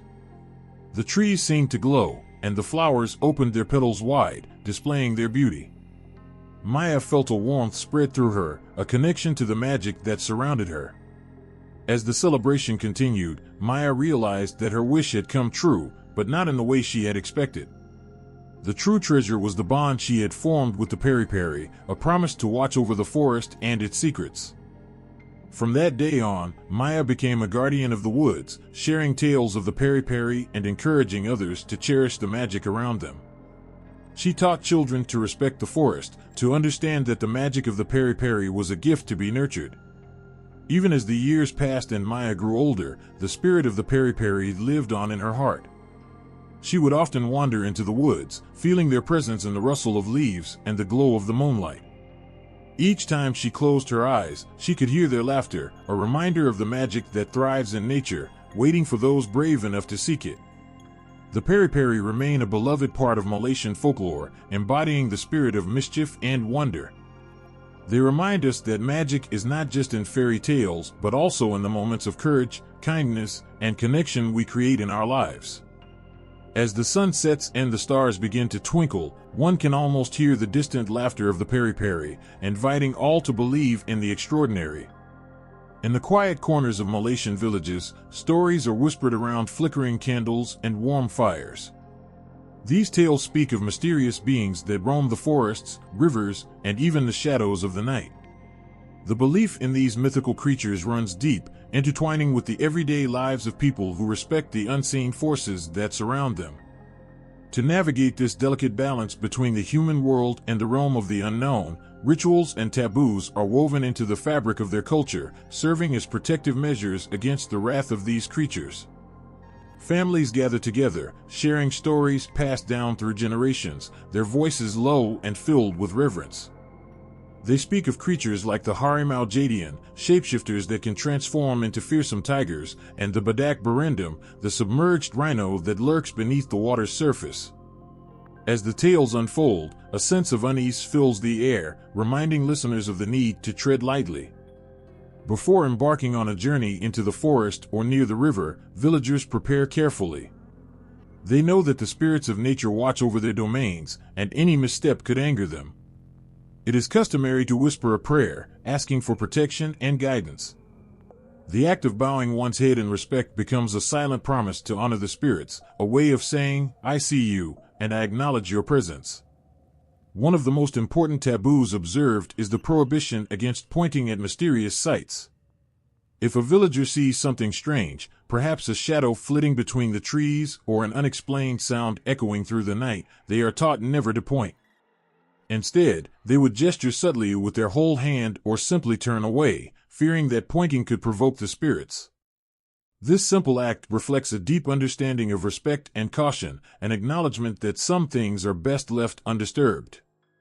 In the heart of a village, an elder named Mak Sik City sits outside her modest home, surrounded by children eager to listen. Her withered hands weave intricate patterns into palm fronds, a skill passed down from her grandmother. The children watch with wide eyes, captivated not just by her craft, but by the tales that flow from her lips.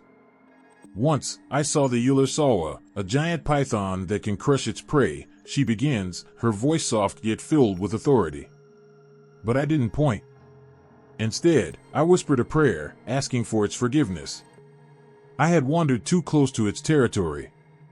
As she speaks, the children lean in, their hearts racing at the thought of the great serpent. "And what happened, Mak Sik?" one little boy asks, his voice trembling with excitement and fear. "I felt its presence but was not harmed. I believe it was because I showed respect. The spirits, they appreciate kindness. She smiles, her eyes sparkling with the wisdom of her years. The children absorb her words, learning the importance of harmony with the unseen. When someone falls ill unexpectedly, it is often believed that a spirit is upset. Families gather around the sick, performing rituals to appease the angry entity. They burn incense, whispering prayers while offering fruits and flowers as gifts. These offerings serve as a bridge, a way to connect the living with the spirits, fostering a sense of understanding and peace. In one such household, a young girl named Aisha lies feverish on a woven mat. Her mother prepares a small bowl of rice, carefully placing it at the edge of their home. "This is for the spirits," she explains gently to Aisha. "We must show them that we respect their space, and in return, we hope they will take care of you." Aisha watches her mother, feeling a mix of fear and comfort. She knows that the spirits are powerful, but she also feels the warmth of her mother's love, a shield against the unknown. Throughout the night, the family keeps vigil, sharing stories and laughter, reminding each other that even in fear, there is strength in unity. The candle flickers, casting playful shadows on the walls, a reminder that even in darkness, light can prevail. As dawn breaks, a sense of hope fills the air. Aisha awakens, her fever having subsided, and her mother's heart swells with gratitude.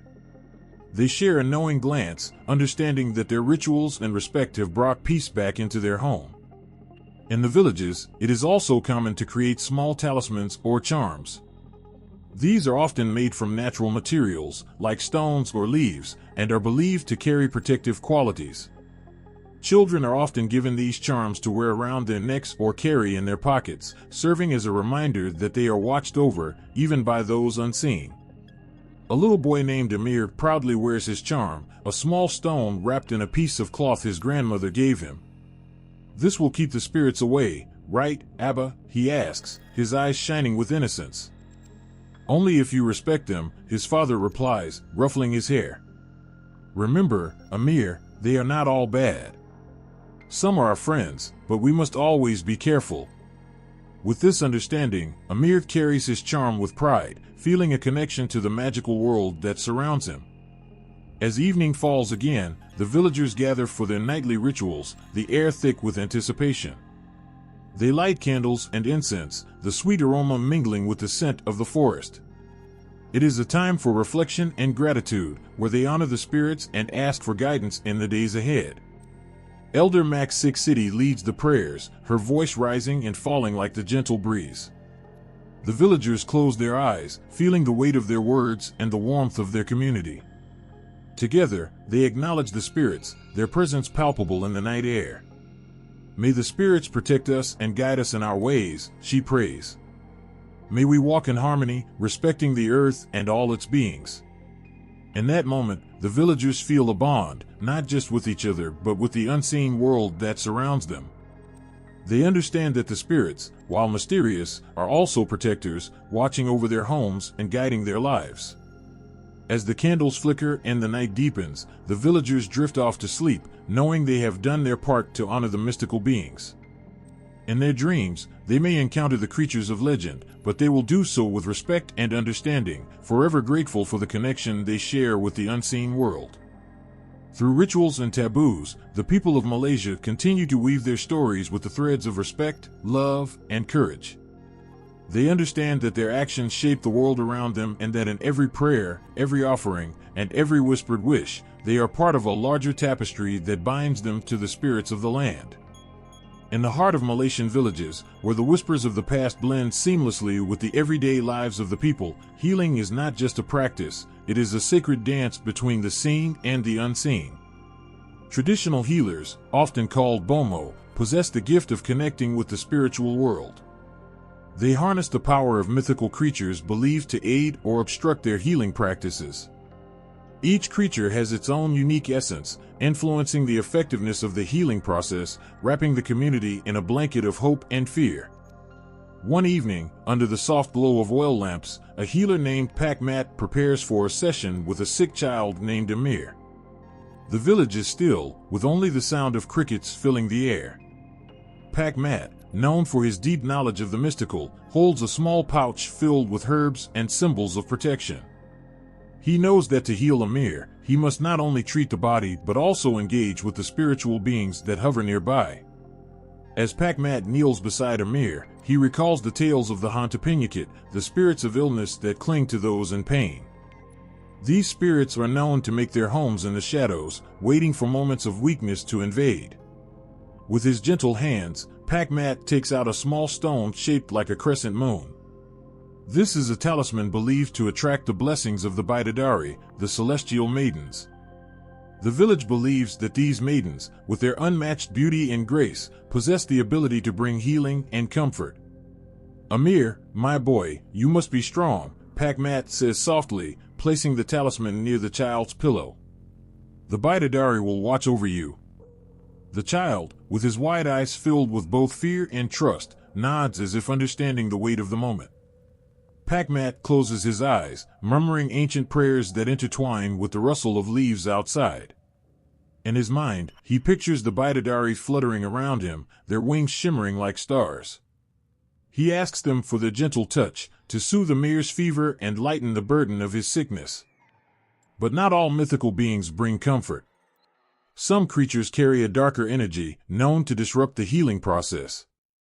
The jinn Islam, the jinn of Islamic belief, can be both benevolent and malevolent. They are said to dwell in places of power, influencing the lives of humans in ways that are often unpredictable. As the healing session progresses, Pakmat senses a disturbance in the air. A chill runs down his spine, reminding him of the stories of Hantajipan, spirits of those who suffered during wartime. These spirits are mischievous, often playing tricks on the living. Pakmat knows he must be cautious. If the Hantajipan are near, they may seek to interfere with his work. He stands up, holding a small bowl filled with salt water. This is a cleansing solution, meant to ward off unwanted spirits. With each sprinkle around Amir's bedside, he murmurs protective chants, creating a barrier between the child and the unseen forces that might hinder his recovery.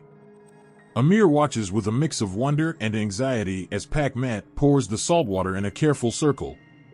He can feel the heaviness in the room lift slightly, replaced by a sense of safety. In the corner of the room, Amir's mother clutches her hands together, whispering her own prayers, her heart aching for her son. As the night deepens, the healer delves deeper into the realms of the mythical. He begins to call upon Harimau Jadian, the war-tiger known for its strength and protection. Villagers believe that this shape-shifting creature can fend off evil spirits and create a safe space for healing to occur. Pakmat closes his eyes again, visualizing the great tiger prowling around Amir, its powerful presence warding off any negativity. Great Harimau, lend your strength to this boy, he chants, his voice firm yet calming. Let your spirit guide him back to health. Amir's eyes flutter closed, and for a moment, he feels as if he is being cradled in the arms of a mighty protector. As the healing session continues, Pakmat feels a presence in the air, one that feels warm and inviting. He realizes that the Bidadari have indeed come to lend their support. The scent of jasmine fills the room, a sign of their blessing. In this sacred moment, the healer and the spirits work as one, creating a powerful force of healing energy. With each passing hour, Amir's condition begins to improve. The fever that once burned hot slowly cools. Pakmat's heart swells with gratitude. He knows that the mythical creatures have played their roles in this healing journey, their energies intertwining with his efforts. As dawn breaks, the first light of day spills into the room, illuminating Amir's peaceful face. Pakmat leans closer, feeling a wave of relief wash over him. The child's breathing is steady, and the fever has vanished. The healer knows he must thank the spirits for their assistance. He gathers his offerings, fruits, flowers, and incense, and places them on a small altar he has created in the corner of the room. Thank you, Bidadari and Harimau Jadian. Your presence has made this healing possible, he whispers, his voice filled with sincerity. Amir's mother watches with tear-filled eyes, her heart brimming with gratitude for the healer's dedication and the unseen forces that helped her child. She kneels beside Pakmat, joining him in gratitude, feeling a profound connection to the spiritual world that has been so vital in her family's life. The role of mythical creatures in traditional healing practices is not merely a part of folklore, it is an essential thread woven into the fabric of the community. Each creature, whether a protector or a trickster, influences the outcome of healing in ways that are deeply felt. As villagers share their experiences, they strengthen their bond with the unseen world, knowing that their prayers, rituals, and respect for these beings create a harmonious balance. In the quiet moments after healing, when laughter and joy replace worry, the villagers remember the significance of their beliefs.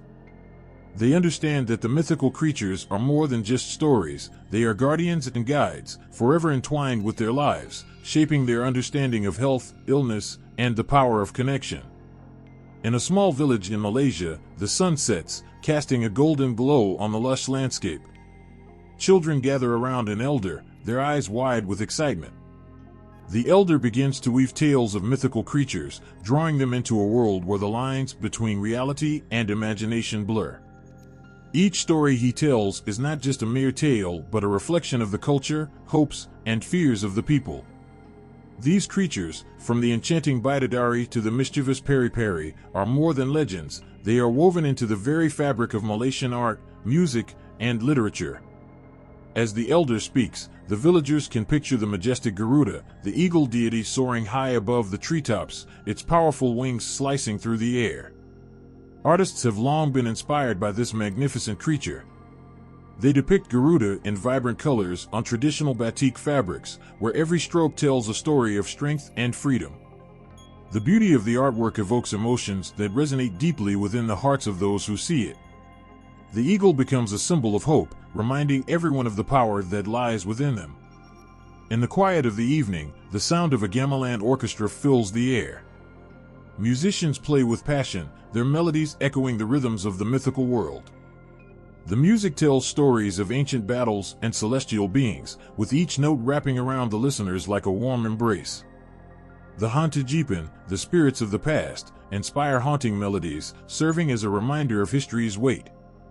The intertwining of music and myth creates an emotional tapestry that binds the community together, making them feel connected to their ancestors and the tales that shaped their identity. As the night deepens, the children's laughter fades, and they gather around the fire, captivated by the stories brought to life by shadows flickering against the walls. These tales come from the pages of books written by local authors, who breathe life into mythical creatures, crafting narratives that touch the soul. One such story is about the Sang Kalimbai, the giant with a curse, who roams the forests, petrifying anything in its path. Through the written word, the creature transforms from mere folklore into a character filled with pain and longing, drawing readers into its tragic existence. The haunting tale leaves a mark on their hearts, a reminder of the consequences of unchecked power and the need for compassion. Illustrators and writers collaborate, bringing forth images of mythical creatures that leap from the pages, their vibrant colors and intricate details leaving audiences spellbound. The Babi Hutan Sakti, the enchanted wild boar, comes alive in children's storybooks, illustrated with bright hues that capture the imagination. These stories convey lessons of bravery and kindness, showing how mythical beings, often perceived as fearsome, can also possess qualities of loyalty and friendship. As the night progresses, local artists gather to showcase their talents. With every brushstroke, they breathe life into their canvases, depicting the enchanting burung pedala, the heavenly birds believed to carry divine messages. The feathers are painted with exquisite detail, shimmering as if they are about to take flight. Viewers stand in awe, feeling the presence of the divine as the colors dance before their eyes. The artist's passion resonates deeply, creating an emotional connection with the audience as they find themselves lost in the beauty of the moment. In contemporary dance performances, mythical creatures are transformed into graceful figures that move across the stage. Dancers embody the spirit of the Ular Sawa, the giant pythons that slither through the Malaysian jungles, their movements fluid and hypnotic. With every twist and turn, the dancers tell a story of survival and resilience, echoing the tales passed down through generations. The audience feels the weight of history in their bones, reminding them of their roots and the strength that lies within their culture. As the performances conclude, the audience erupts in applause, their hearts racing with excitement. In that moment, they feel a profound connection to their heritage, realizing that these mythical beings are not just stories from the past, but vital parts of their present. The art, music, and literature intertwine to create a living tapestry of culture, celebrating the rich history that shapes their identity. The influence of mythical creatures extends beyond local villages. Malaysian artists and writers are gaining recognition on the international stage, sharing their unique interpretations of these beings with the world. Their works reflect a deep-seated pride in their heritage, inviting others to experience the magic of Malaysian folklore. Through literature, art, and music, they bridge the gap between cultures, allowing others to witness the beauty of their myths and the emotions that fuel their creativity. In the dim light of the village, as stories fade into the night, the legacy of mythical creatures continues to inspire and ignite the imagination. Their presence reminds everyone of the power of storytelling, the ability to evoke emotions, and the importance of preserving culture. These creatures, from the Jinn Islam to the Garuda, serve as symbols of hope, resilience, and connection, binding communities together through shared experiences and a love for their rich heritage. As the children drift off to sleep, the elders' stories linger in the air, wrapping around them like a soft blanket. The tales of mythical creatures become a part of their dreams, echoing the values and lessons they hold dear. In the hearts of the villagers, these beings will forever roam, not just as figures of the past, but as guiding spirits leading them into the future, their presence felt in every piece of art, note of music, and line of literature that captures the essence of Malaysian folklore. In the bustling streets of Kuala Lumpur, where skyscrapers pierce the clouds and neon lights flicker against the night sky, ancient whispers linger in the air. The past and present dance together in a vibrant tapestry, where mythical creatures weave their way into the hearts and minds of modern Malaysians. Stories of these beings echo through the alleys, reminding people of their roots even as they navigate the complexities of contemporary life. Every evening, children gather around their screens, eyes wide with wonder as they watch cartoons and movies that bring their ancestral myths to life. Characters like the powerful Garuda and the sly Peri Peri leap off the screen, their adventures sparking laughter and fear in equal measure. This connection to ancient legends does more than entertain, it stirs a sense of pride, instilling in the younger generation a feeling of belonging to a rich cultural heritage. As they watch these tales unfold, they experience the emotions of their ancestors, feeling the thrill of bravery, the chill of fear, and the warmth of friendship. In cafes and living rooms across the country, friends gather to share ghost stories that send shivers down their spines. The haunted jeepin, with its mischievous nature and haunting presence, is a favorite topic, especially among the youth. They recount tales of encounters, of strange noises in the night, shadows darting past, and the inexplicable feeling of being watched. These stories, passed from one generation to the next, create a bond among friends.